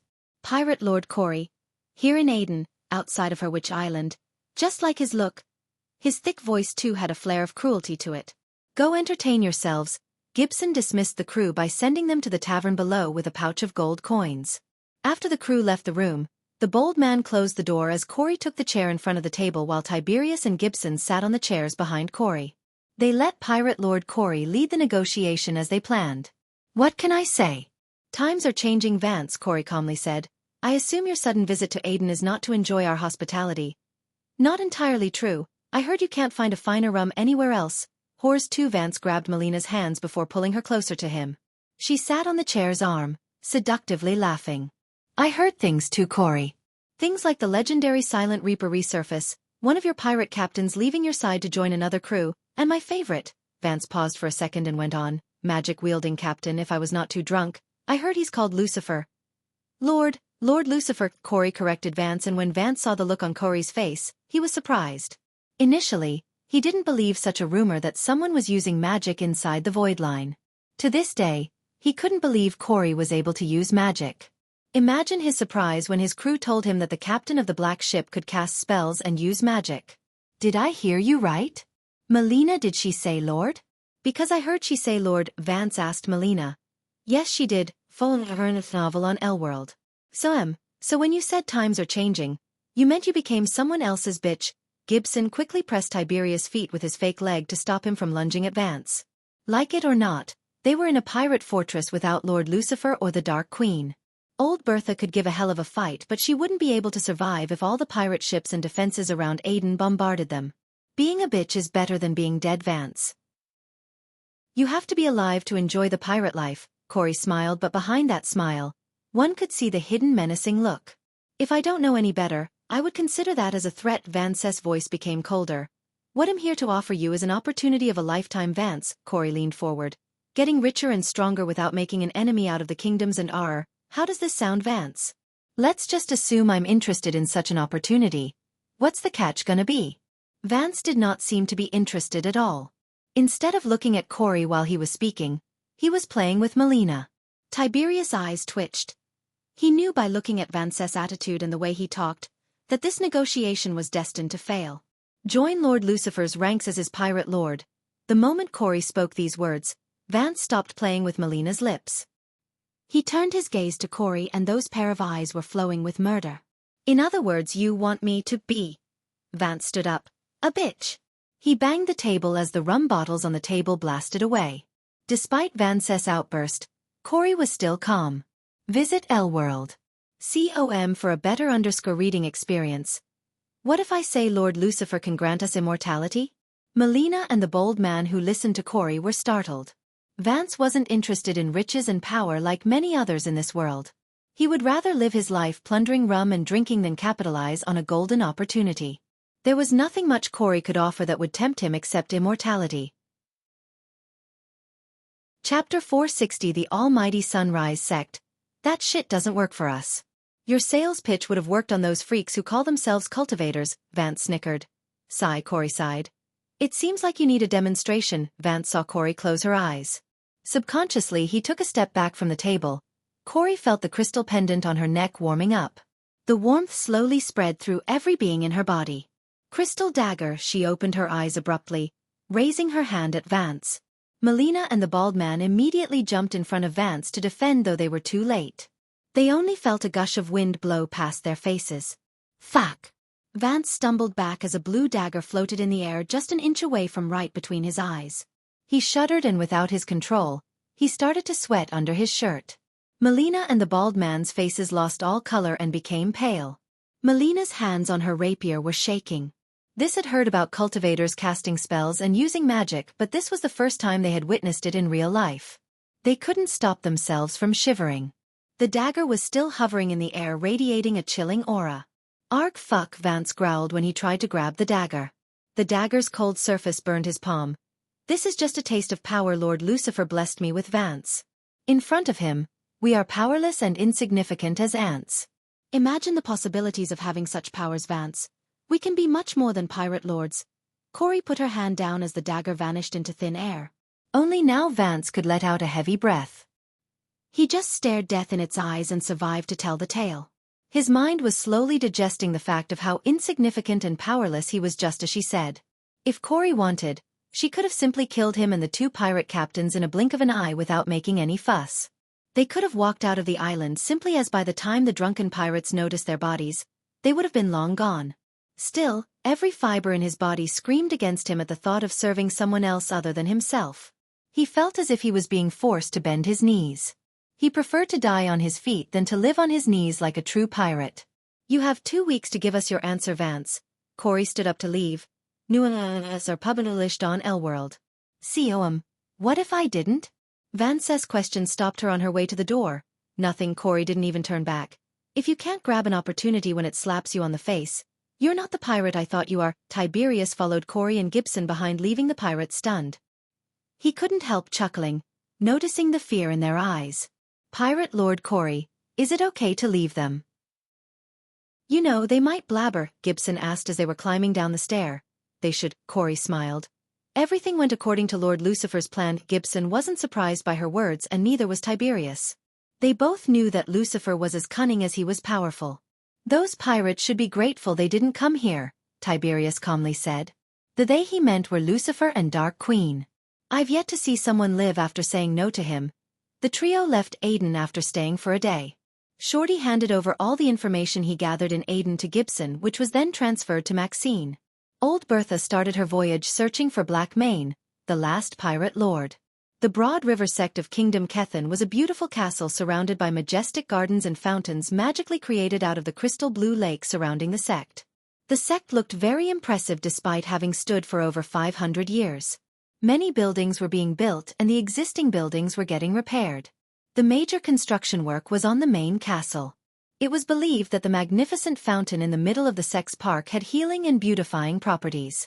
The most up-to-date NOV_Ls are published here, Elworld. The sect had an average reputation under the previous sect leader Matthias. However, the new sect leader Ella raised the reputation of the sect to one of the best in Kethan after merging the Broad River sect with the famous Sunrise sect of River Town. Many nobles in Kethan and the fellow sects tried to destroy the Broad River sect by fanning the flames between Ella and Matthias during the inner conflict. However, the civil war soon came to an end when the majority of the students and elders sided with Ella to merge with the Sunrise sect, and Matthias was burnt to death by the bandits. The sect was still investigating Matthias' death to apprehend the bandits who killed him, except many believed it was Ella who killed Matthias with the help of Ghost, the rising star of River Town, who now held the title of king on top of many. The name Sunrise sect was hanging on the gateway instead of their previous name Broad River sect. They engraved the golden words on black metal. At the moment, Ella was going through a stack of documents located on a long oak table in a spacious room with many windows and many portraits of the previous sect leaders. The portrait of Ella's family, a bearded man and a black-haired lady in a red dress, hung behind Ella. There were some delicate silver instruments puffing smoke and whirring on a table next to the big oak table. One could also see several book racks filled with ancient books and parchments. All of them were illuminated by the majestic chandelier right above the crimson-red rug. Any visitors could rest on the comfy black couches given to her by Claire as a gift. In addition to the couches, there was a wooden throne-like chair located just before the oak table for having official talks. Unlike before, Ella did not wear a dark cloak covering herself. Thanks to Ghost's potions and cream, her burnt skin recovered its natural glow. Her skin now glowed like jade, so she wore colorful clothes that expressed her joy rather than gloomy dark robes. Despite her 40-plus age, she looked as though she was still in her late teens. She had already started to receive many proposals only to get rejected by her one after another. She was rejecting not because she had no plans to get married, but rather because she was waiting for the right man. Knock, knock, knock. While she was reading all the income and expenses reports of the sect, someone knocked on the door. "Headmistress." "Come in," Ella said, and put down the report to take a break. A young female disciple dressed in a long black coat with red linings walked into the room carrying a cup and saucer. Content is taken from Elworld. Headmistress. "Hey, race your tea." The young girl brightly smiled at Ella and placed the tray on the table. "And Headmistress, sect leader Olivier has arrived and is on his way to meet you." Ella took a sip of tea and felt a surge of sweet, aromatic energy exploding in every fiber in her body. The exhaustion of reading through the report evaporated along with the smoke coming out of the tea. She took a deep breath as the tasting buds in her tongue had a small party. Headmistress? The young girl chuckled silently, looking at Ella's expression. Oh yeah, Olivier, good. It's time I had a little chat with him. You can go now, Peggy. The young girl bowed, and when the girl reached the door, Ella stopped her. Peggy, Hades is reopening today. Tell Master Ricky to book a table for 2. Just by thinking of Hades, Ella's mouth started drooling. To be honest, she could not wait to finish the meeting with Olivier and stuff her belly with as much food as she could. It had been too long since she tasted Raylene's cooking. She was glad to be in the close circle of Ghost. Otherwise, she wouldn't be able to get a table in Hades whenever she wanted. Even the Princess of Royal Land and her friends had to book a table 2 weeks earlier. As you wish, Headmistress. After the girl left the room, Ella continued to enjoy every sip of tea. She felt the $1,000 she spent on getting a flask of Raylene's tea was totally worth it. Each and every sip was sweet, mind-boggling goodness that soothed her from within. Only she hated the feeling of the bottom of the cup. Headmistress is waiting for you, my lord. Ella heard the guards outside speaking to someone, and shortly after, she saw Olivier, a bald old man with a bushy white beard, strolling into the room. The old man looked to be in his late 70s and wore plain white robes.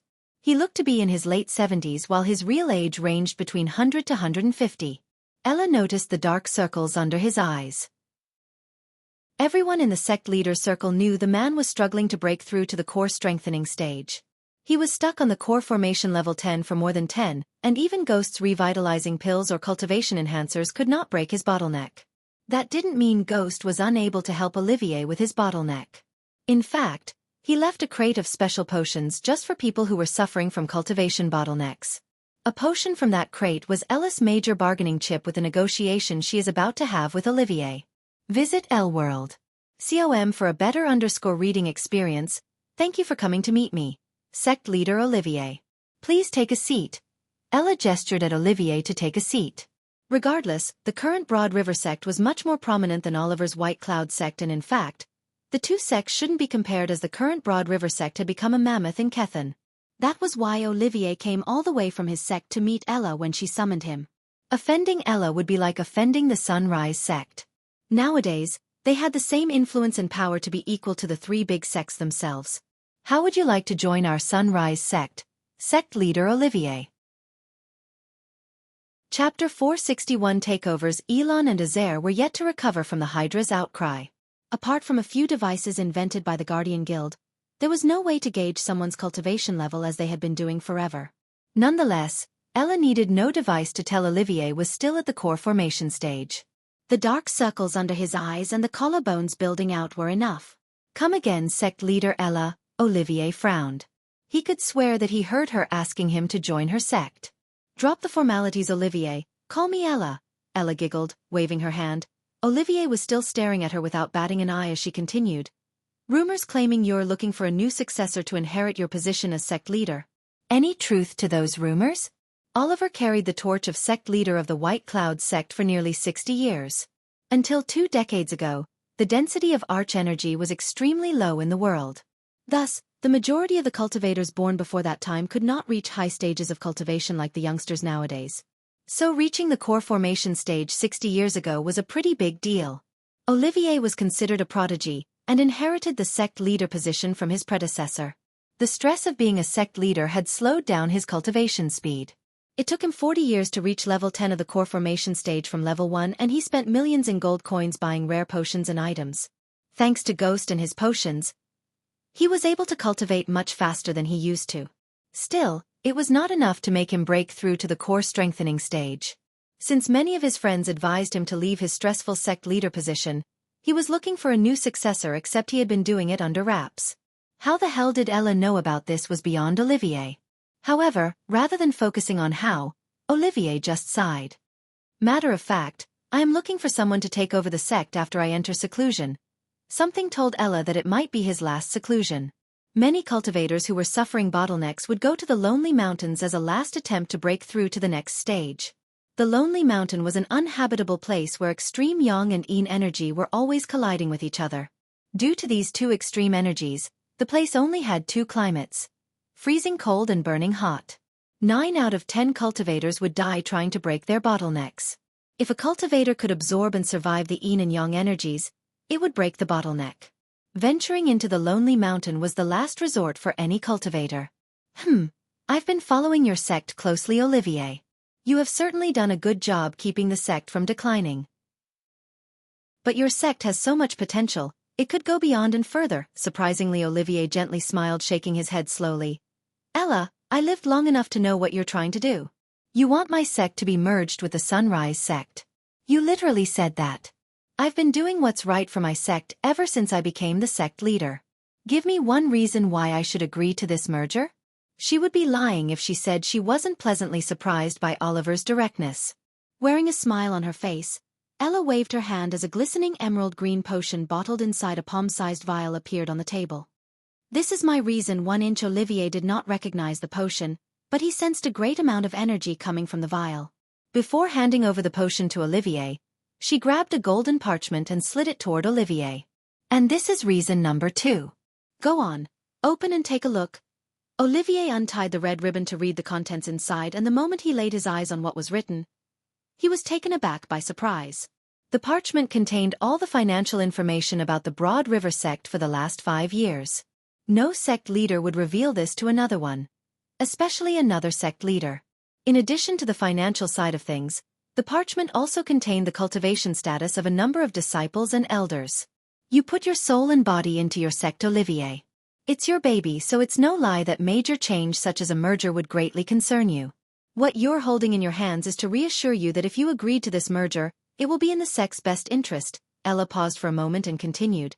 Before we merged the Sunrise sect and became a part of them, it would be nothing but a miracle to see us disciple break through to the core formation stage before the age of 30. But now, once a month, we get a new core formation stage disciple. Each student now has their own cultivation space and they get free potions and pills, made by Ghost himself. Even the disciples of the 3 big sects don't have such an advantage. It was shocking, but Olivier agreed with Ella in his mind. He also did his research about her and the sect just as she did. No sect would give their disciples potions and pills every month, let alone for free.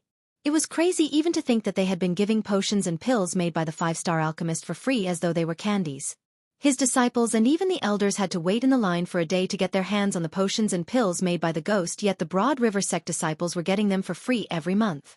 If it wasn't for the rule that a disciple would get only 1 potion and pill of each kind, the students of the Sunrise sect and Broad River sect would have made a ton of money by selling them on the side.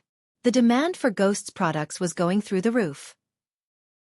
And if I'm right, you are planning to go to the Lonely Mountain for seclusion. You don't have to if I can help you.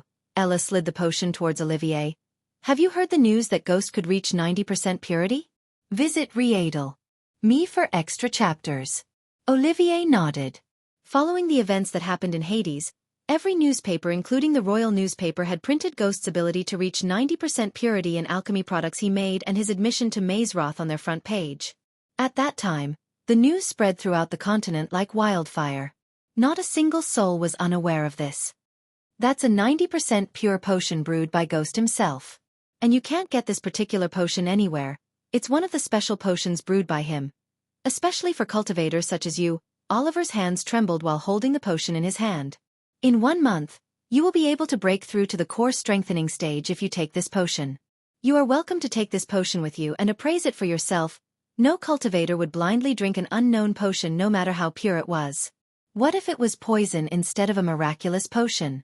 They would first appraise the potions using a trusted alchemist of their own before taking them. Although no alchemist who was qualified enough to appraise Michael's potions existed in Elon, one could find if it was poison or not. Unless, of course, Michael didn't want them to find it. Despite Olivier knowing she was being so generous and trusting to complete the merger, he still appreciated her gestures. What if I said no to the merger? Do I have to give this back? Of course not, Ella waved her hand with a smile. Whether you accept it or not, this potion is yours. Unless you don't want it. Oliver's hand clutched the potion tighter. His heart told him to let go, but his brain screamed at him to hold on to the potion. If what Ella said was true, it finally could bring his suffering to an end and make him reach the core strengthening stage. As I said, your sect is your child and every parent would want what's best for their child. Don't think that if you agree to the merger, you will be sacked. You will still be the head of your sect who makes all the major decisions. Only your title would change from sect leader to headmaster. Olivier took a deep breath. I've served my sect long enough, Ella. It's time for me to step down and a young one to take over the sect. Ella's eyes twitched after she heard him. She refused to believe after everything she offered to convince him the old coot wasn't agreeing to the merger. Luckily what she heard next put a smile on her face. However, I will take a week's time and think about this merger. It's a big decision nonetheless. I will make one last decision that might lead my sect into a golden age before I leave my position. Olivier shook Ella's hands and left the room with a potion. It was a sign that he would get the sect's affairs in order before agreeing to the merger. 2 sects down. 3 more to go, Ella grinned. The Sunrise sect took over not 1 but 3 sects in total, and with Oliver's sect, the number would be 4. Ella was leading the takeovers in front. She was a ruthless negotiator and a leader. That was why Michael chose her to take over the sect instead of Claire. Not to be mistaken, Claire was a great leader, but she was not as ruthless as Ella. For instance, if Olivier chose not to accept the merger, Claire would have accepted his choice. On the other hand, Ella would have incited a civil war inside his sect first, and then, she would have killed him and replaced him with someone who would do her bidding. Just as Lucifer's influence was expanding throughout the southern continent, Ghost's power slowly grew in Elon through the Sunrise sect. The 3 big sects had already noticed the power scale changing in the continent, and sooner or later, one of them would make a move to stop the Sunrise sect from swallowing the small sects and become one major power that could rival them in every aspect. Chapter 462 Holy Matrimony. Michael and Gaia were standing in Professor Lane's office. The office was a gloomy and dimly lit room located adjacent to the alchemy classroom. The shadowy walls were lined with shelves of large glass jars filled with slimy, revolting things, such as bits of animals and plants, floating in potions and pills of varying colors. Michael noticed there were more jars in the office than in the classroom. The office had a fireplace. In a corner, there was a cupboard containing Lane's private stock of alchemy ingredients. Professor Lane was examining the tiny dot of dark flames hovering above Michael's pinky finger. This is not the Hell's Flame. Is this even a primordial flame? Professor Lane's waspish voice sounded shocked. What do you mean? We risked our fucking lives in that dungeon. Gaia stomped the wooden floor beneath her feet. Ignoring Gaia's temper tantrum, Professor Lane brought a 6-foot mirror to Michael. Touched the mirror with the flames. Professor Lane covered himself with his dark robes while Gaia took several steps back from Michael. The already gloomy room grew darker as he conjured a ball of dark flames over his right hand. Despite the arrays placed in the office, Lane could feel his soul aching. It was as though the heat coming from the flames burning his soul itself. Michael covered his palm with the dark flames and touched the mirror. Boom! The mirror suddenly exploded into a million pieces and the shards evaporated into nothingness before they could even hit the ground. Is this supposed to happen? Michael asked as the system began to offer him thousands of badass points. For a moment, Michael noticed Lane's eyes open wide. No, it's not. This flame is much more powerful than any other primordial flames, Lane said in a gravely serious voice. Michael already knew this, yet he pretended to be surprised. Quickly, Professor Lane made his way to the rack where he lined up all his personal collection of pills and potions. He rummaged through the collection to pull out an emerald green box. This pill will disguise the flame as the Hell Flame. Take it, Lane handed over the small box to Michael. Michael was curious to see what was inside, though he could sense powerful radiation coming from within. He then slowly opened the box and saw a purple pill resting on a red cloth like a wedding ring. Because Michael absorbed a primordial flame, he could sense another primordial flame, and he sensed the energy of a primordial flame within the pill. However, it seemed as if Professor Lane used a sliver of primordial energy as an ingredient to concoct this pill. Before taking the pill, however, Michael looked at Professor Lane with a gentle smile on his face. Why help me, Professor? No offense, but you don't seem like the friendly helping professor type. You might only be someone worthy of my teachings, Professor Lane simply said. Since Michael had a plan of his own, he did not poke Lane any further. Meanwhile, in their room, Victoria and Edith placed the glass orb that enabled communication from the Ukilun realm to Thusia. Victoria placed her hand on the orb and sent a sliver of cosmic energy as the glass orb immediately began to glow brighter and brighter. Victoria and Edith took several steps back.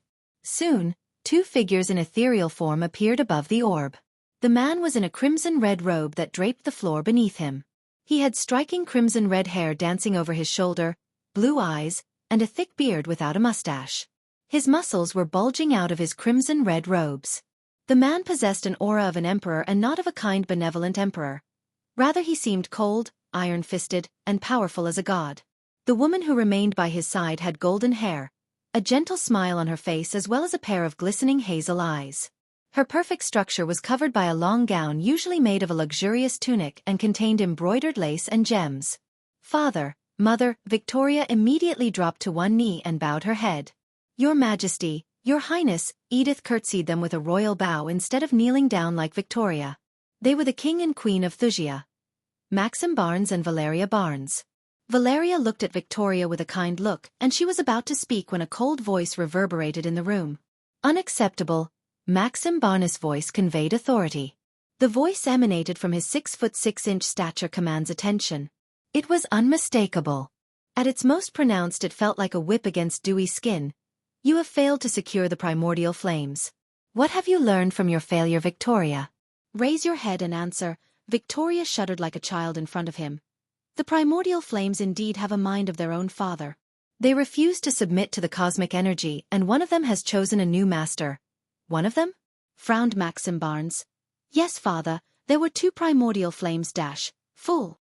King Maxim raised his voice. He was furious. Along with his shout, a powerful blast shot out of his ethereal figure and blasted Victoria onto the wall behind her. "Vicky!" Edith was stunned, but she quickly ran to Victoria.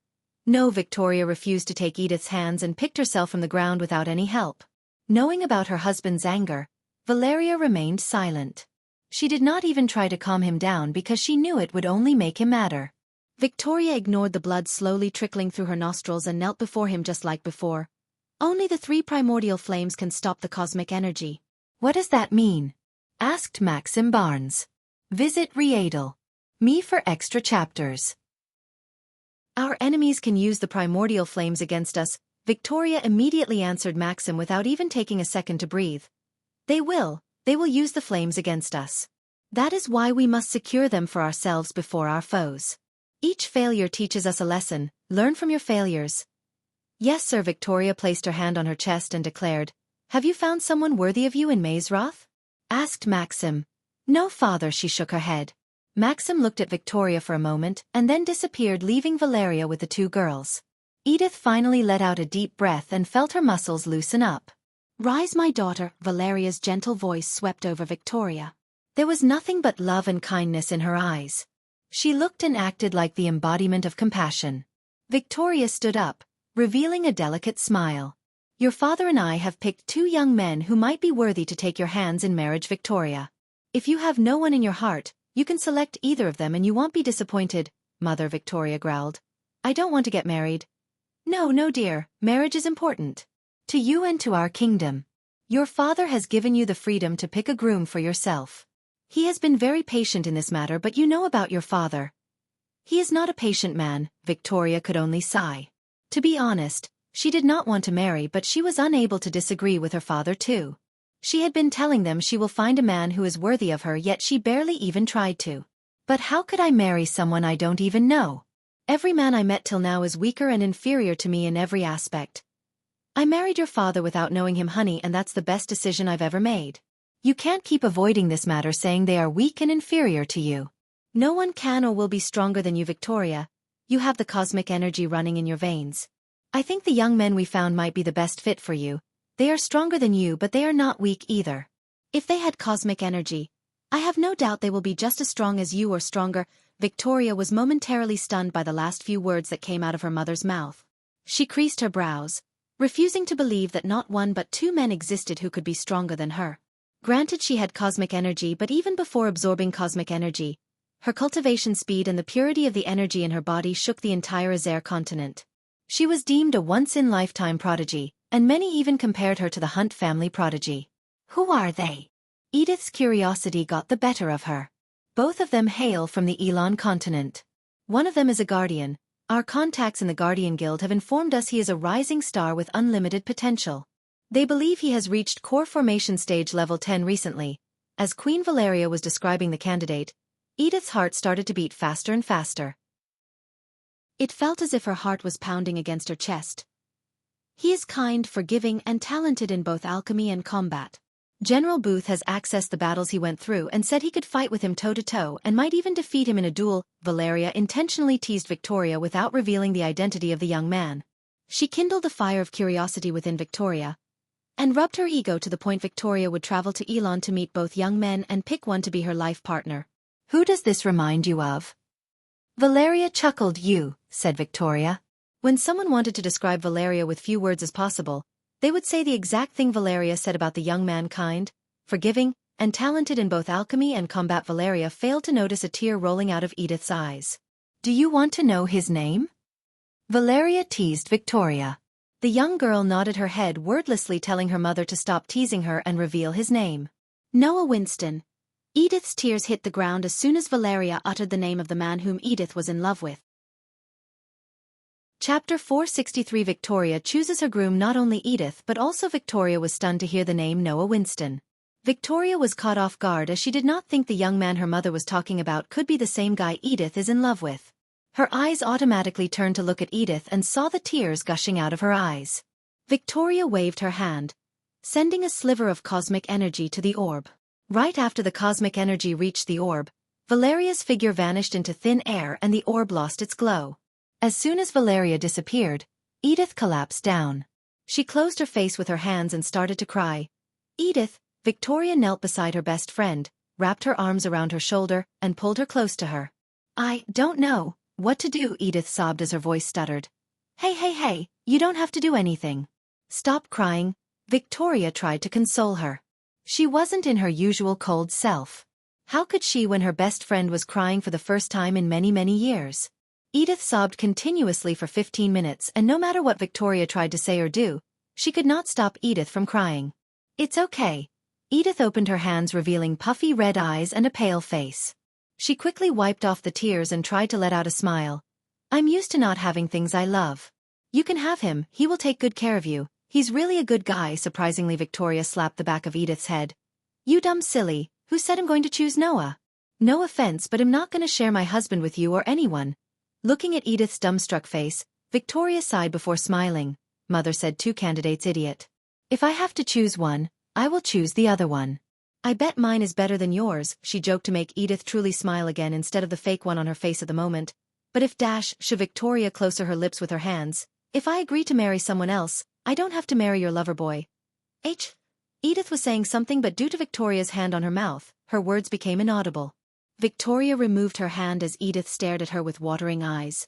You would do that for me? Once again Victoria slapped Edith on the head. Idiot, I would do anything for you. Don't you know? Before Victoria could finish her sentence, Edith leaped at her, hugged her and squeezed Victoria. How dare you think I will join his harem, huh? Victoria asked playfully. He said he will treat all of us equally. If you enter the harem, it's goodbye equality. You will kick us out, Edith purred. That does sound like me, Victoria chuckled as the 2 girls remained in each other's embrace for a couple of minutes. Then only Victoria remembered that she put her mother on the hold. Mother is still waiting. Oh, Edith almost squealed when she remembered about Valeria. She quickly let go of Victoria, stood up, and fixed her face and her dress. Just like before, Victoria sent a sliver of cosmic energy to activate the orb. Everything okay, dear? Valeria's figure appeared in the room and asked. Yes, Mother, someone came to meet us suddenly. Ah, Valeria pouted. I thought you cut the connection because you were shy. Victoria couldn't help rolling her eyes. Mom, have you met me? Teach your friend to be shy, Edith. She will need it. Valeria turned her gaze towards Edith. I have a better chance of teaching a cow to bark. Auntie Valeria burst into laughter, and so did Edith, who felt light-hearted after Victoria promised not to take Noah from her. Surprisingly, Victoria too chuckled with them. Now if you finished making fun of me, tell me about the other one, Mom. Valeria was surprised by Victoria's sudden interest in knowing the brides. Before this, Victoria would either ignore her or leave the room if she opened the topic of marriage. Valeria wasn't going to waste this moment by pondering why the sudden interest. The second guy is more of your father's choice. He is rather what the right word. Valeria rubbed her chin for a moment, searching for the right word in her mind. Insensitive, she said and continued. Not forgiving as Noah and sometimes ruthless. He is not a noble like Noah, and our spies failed to find any solid information about his origins. However, your father doesn't seem to care about his origins because of what this young man has achieved by himself in a short amount of time. When Valeria was talking about Noah, she had a bright smile on her face. That smile was nowhere to be found on her face now. He went from foundation stage to core formation stage level 10 within a year. You won't believe how he became a king. Visit Readle. Me for extra chapters. Valeria began to narrate everything from the beginning to Victoria, except one thing which she kept to herself to surprise Victoria. At the end of the story, Edith was horrified and began to sweat thinking about what would happen if Victoria married this guy. Victoria, on the other hand, was amazed by him. He seemed to have everything Victoria wanted in her life partner. In addition, he also earned Victoria's respect. "Who is he?" asked Victoria. "We know him, dear. You may have even met him," Valeria surprised her daughter. As a mother, she preferred Noah for her daughter, but as a queen, she picked the second youngster. However, she was worried that if Victoria chose the second one, there won't be a place for kindness. Victoria wasn't exactly a kind, compassionate ruler like herself. Thus, Valeria wanted Victoria's husband to be the kind and compassionate one when ruling over Thusia. Noah seemed to be that man, not the second one. She expressed her feelings about him to Maxim, but as a ruthless king, he was leaning toward the second one rather than choosing Noah. The ultimate decision of choosing the future king of Thusia fell to Victoria. Whatever decision her daughter would make, she would wholeheartedly agree and support her, although she would be over the moon if she was to choose Noah. "Do you know the leader of our alchemy guild, the one Calvin chose?" Valeria asked as Victoria began to recall everything released to the alchemy guild. She was in seclusion when they formed an alchemy guild of their own. Everything related to talent recruitment had been taken care of by Calvin, and because he was competent, Maxim rarely micromanaged Calvin. Besides, they were at war with several kingdoms, so they had no time to access every talent brought by Calvin. Nonetheless, Victoria did hear Calvin talk about recruiting a 5-star alchemist as their guild leader and plan to topple the alchemist guild. He goes by the name Ghost. Apparently, he was also chosen by Mazeroth at the same time as U2. The moment Valeria said this, the images of the youngster Victoria met in the Black Forest flashed across her mind. "That's him," Victoria mumbled under her breath. Everything made perfect sense to Victoria, and her instincts told her the same. "Auntie, I think we've met him already," Edith sighed. Just like Victoria, she connected the dots and guessed her train neighbor and Ghost may be the same person. Edith began to tell what happened in the Black Forest and how the alchemy student mercilessly beat down the warriors to Valeria. "That does sound like him." After knowing what he did to the Princess of Bredia and the fellow competitors during the tournament, Valeria wasn't surprised by what Edith told her. As far as she was concerned, the warrior students were lucky they met him in Mazeroth instead of in Elon, where Ghost would have slaughtered them like cattle. "Since you didn't find one yourself, these two are the choices you have, dear." "I would choose Dash." Valeria tried to persuade Victoria to choose Noah, only to get interrupted by Victoria. It wouldn't take a genius to figure out that Valeria preferred Noah over Ghost, and Victoria could read her mother like a book. At first, Victoria only wanted to choose the other one instead of Noah because of Edith. But after hearing everything about Ghost, she really felt like he might be the man she hoped to be her life partner. "I will meet Ghost." Valeria was disappointed deep down, but still, she was happy that at least Victoria agreed to meet him. "After I finish my studies in Mazeroth and hopefully find the primordial flame, I can meet him." Both mother and daughter failed to consider Ghost's opinion on the matter, even after knowing that he already rejected marrying a princess. And last time a king thought about marrying his daughter to him, he ended up not only losing a huge chunk of his kingdom but also almost his daughter. Moreover, they had no idea that he was once their victim. They literally killed him and everyone he loved. Mazeroth's training ground was where mostly the students of warrior houses would train their spellcasting and close combat skills. The grounds were flat, short-cut grassy areas and were located near the herbal garden. It was overlooked by the training grounds tower and the arena. The training grounds had countless dummies enhanced to function as sentient beings for the students to simulate a real battle. Each student who wants to train had to take a silver card from the counter located at the entrance. Only through this card, a student could change the difficulty and select what type of training they want. The students could change the difficulty or select a training by establishing a connection with the card. Training grounds had a giant invisible array to enable the students to use a portion of the cultivation power. At the moment, all the students on the training ground stood aside and watched Michael break hundreds of dummies piece by piece. He was honing his close combat skills and sword skills. Since he sought badass points to settle the debt to the system and to buy some items from the store, he practiced in front of the students. More than the students were surprised by his skills, it was his emerald green robes that shocked them. They couldn't believe an alchemy student possessed such astounding battle skills. Among the onlookers was a minion of Elliot's close friend. He was watching Michael with the intention to let his leader know about him. Michael had a plan to pick a fight with the warrior students, beat the hell out of them, farm baddus points, and get the hell out of Mazeroth in 18 months. Unlike outside, they wouldn't know his identity, so he had no need to worry about making enemies. His plan, however, started to work sooner than he expected. Chapter 464. Picking up a fight. The warrior's common room was located in the dungeon a couple of floors beneath the combat classroom. It was a long, low underground room with rough stone walls and ceiling, from which round reddish lamps were hanging on chains, giving the light in the room a red and silver tinge. A fire was crackling under an elaborately carved mantelpiece ahead of them, and several figures were silhouetted around it in carved chairs. The common room had lots of low-backed black and dark red button-tufted leather sofas, skulls, and dark wood cupboards. One of the wooden tables had a few daggers and scrolls on it. The walls were decorated with tapestries featuring the adventures of famous warriors ever to live. It had quite a grand atmosphere, but also quite a cold one. Currently, 5 students were occupying the sofas set in the middle of the room and discussing something. One of the 3 men sitting on the sofa was Elliot Watson, the head prefect of Mazeroth and the man who got Gaia fired. He was not in his silver armor and carrying the heavy sword. He was wearing a linen black full-sleeve shirt, black trousers, and a pair of silver boots. On the opposite side of Elliot, on a couple's sofa, Elliot's best friends and also lovers, Deacon Saunders and Bethany White, were cuddling. Deacon flaunted his chiseled muscular upper body and his raven-black long hair. The calluses and veins bulging out of his tanned skin were common among the blacksmiths like him. Bethany White had striking red hair, an oval face, and shining blue eyes. She was Deacon's fiancée and also a 4-star runemaster, as well as the heiress to the powerful White family in the Azer continent.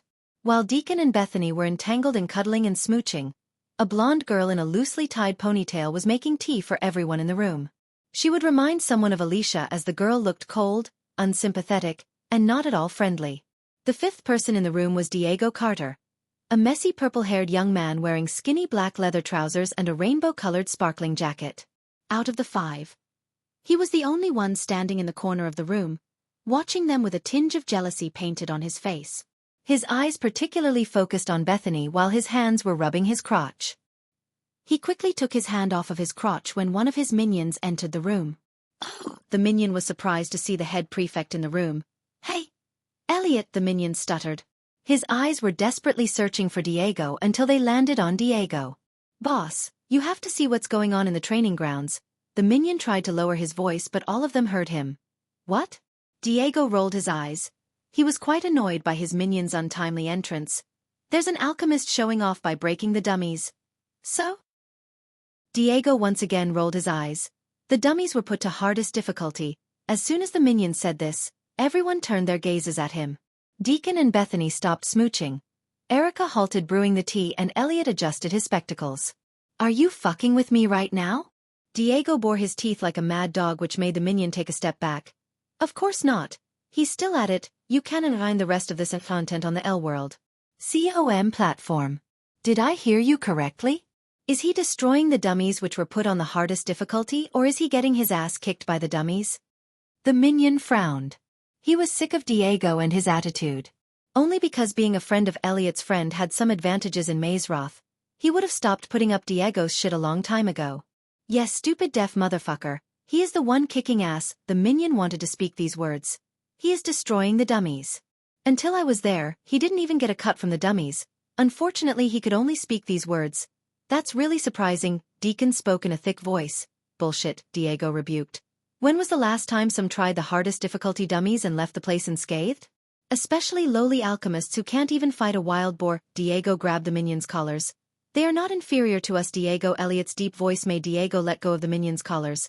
"If anything, they are superior to us." Elliot stood up, walked to the minion, and fixed his robes. With training, an alchemist or a runemaster or a blacksmith can become a fearsome warrior. Each word escaped his mouth clear and sounded like a bell chiming loudly. "Like Deacon here," Elliot looked at Deacon and continued. "But if history has taught us something, not a single student of Warrior House specialized in a rune mastery, alchemy, or smithing." As he was talking, he went to Erica and took the cup of tea.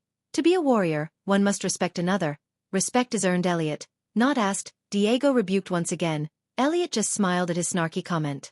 "Yes, respect is earned, but you have to give respect to get respect." Diego gritted his teeth. L World .com platform. Why are we even talking about this? What if an alchemist is beating the dummies? Deacon did it, Elliot did it, and for God's sake, you did it so many times. Bethany tried to defuse the situation as usual. They all knew Diego was jealous of Elliot and hated him for his strict principles. If it was someone else, they would have thrown off Diego like a piece of trash, but not Elliot. He always tried to teach Diego better no matter how many times Diego failed him. Don't put me and a lowly alchemist dog on the same level. Diego snickered, raising his voice at Bethany. Deacon did not like the way he talked to Bethany, but before he could say something, Erica interjected. You are overreacting, Diego. Her words were like pouring fuel into the burning fire. And you? Erica's cold gaze landed on the minion. He shuddered to look at her sharp gaze. Get out of here. You've done enough. The minion immediately ran away from the room. Can we go back to what we were doing, baby? Deacon said, kissing her neck. Seeing the girl he loves cuddling and smooching in front of him with the guy he hates the most made Diego's blood pressure soar through the roof. Ever since Deacon and Bethany got engaged, Diego lost it. Elliot knew that Diego was in love with Bethany since they were little. However, Bethany chose Deacon and Diego asked Elliot to break off their engagement only to be denied by Elliot. Not only did Elliot refuse to help Diego but also told him to move on. I will show you overreact, Diego growled before storming out of the room. For Diego, who craved Bethany's attention, anger was the only thing that earned him her attention. Hence, he voluntarily picked up fights with fellow students. Elliot was widely respected by the students of all houses, and only because Diego was his friend, many did not complain about his behavior to Headmistress Kayla. Bethany was unable to continue smooching when her friend walked out of the room furiously. She stood up to follow him behind, and so did Deacon. After the three of them left the room leaving Elliot and Erica behind, she came to his side. How long you're gonna put up with him, Elliot? Asked Erica, putting her hand on Elliot's shoulder. Until he sees the errors in his ways, he said as he walked towards his room to wear his uniform. I don't think it's time sooner, she said with a cold face. Love is a powerful force, Erica. It can bring out the best or worst version of oneself. In Diego's case, it's the latter. Oh boy, you are really good at this. Michael was ripping the arms off a dummy when he saw Gilrine descend from the sky beside him. Michael momentarily paused the training to greet the big man. They are just too weak, Michael calmly said, and rubbed the blood on his knuckles on his robes. The latest episodes are on Underset L World. COM website. Gilrine was stunned. Somehow Michael's words didn't look like boasting. After all, Gilrine could see the mountain of dummies lying on the ground nearby. You finished training? For now, I am waiting for someone. Gilrine saw a light grin emerge on his face. He looked around to see only students gawking at him, bewildered. The big man noticed several girls staring at him with blushed red faces. He could tell they were undressing him in their minds. Even the elven girls couldn't take their eyes off of him. Strength, power, and skill surpassed the racial thing. The students didn't resume training even after Michael finished his training. At least, they thought he finished training. Just when they thought the show was over, they saw Diego arriving at the training ground, pushing the students onto the ground who stood in his way. Here comes trouble, Gilrine, who was familiar with Diego's behavior, mumbled under his breath. Finally, Michael was delighted inside. The intel Gaia gave him paid off as he expected. The troublemaker friend of Elliot had come to pick a fight with him at last. Sometimes he surprised himself when he could manipulate these people so effortlessly. He hated fights with cringe young masters like Diego. Still, the need for badass points pushed him to pick a fight with them. Michael's eyes of darkness enabled him to see through Diego's cultivation level. To be honest, Michael was disappointed to see his core strengthening stage 1 cultivation. So even if Diego was to use arch energy, Michael could mop the floor with him without breaking a sweat. Besides, his purple hair and the sparkling jacket almost made Michael burst into laughter.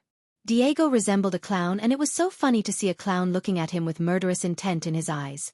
Do you want to get out of here and have a mug of ale? Gilrine asked Michael. Hand over your training ground card, Diego ordered Michael.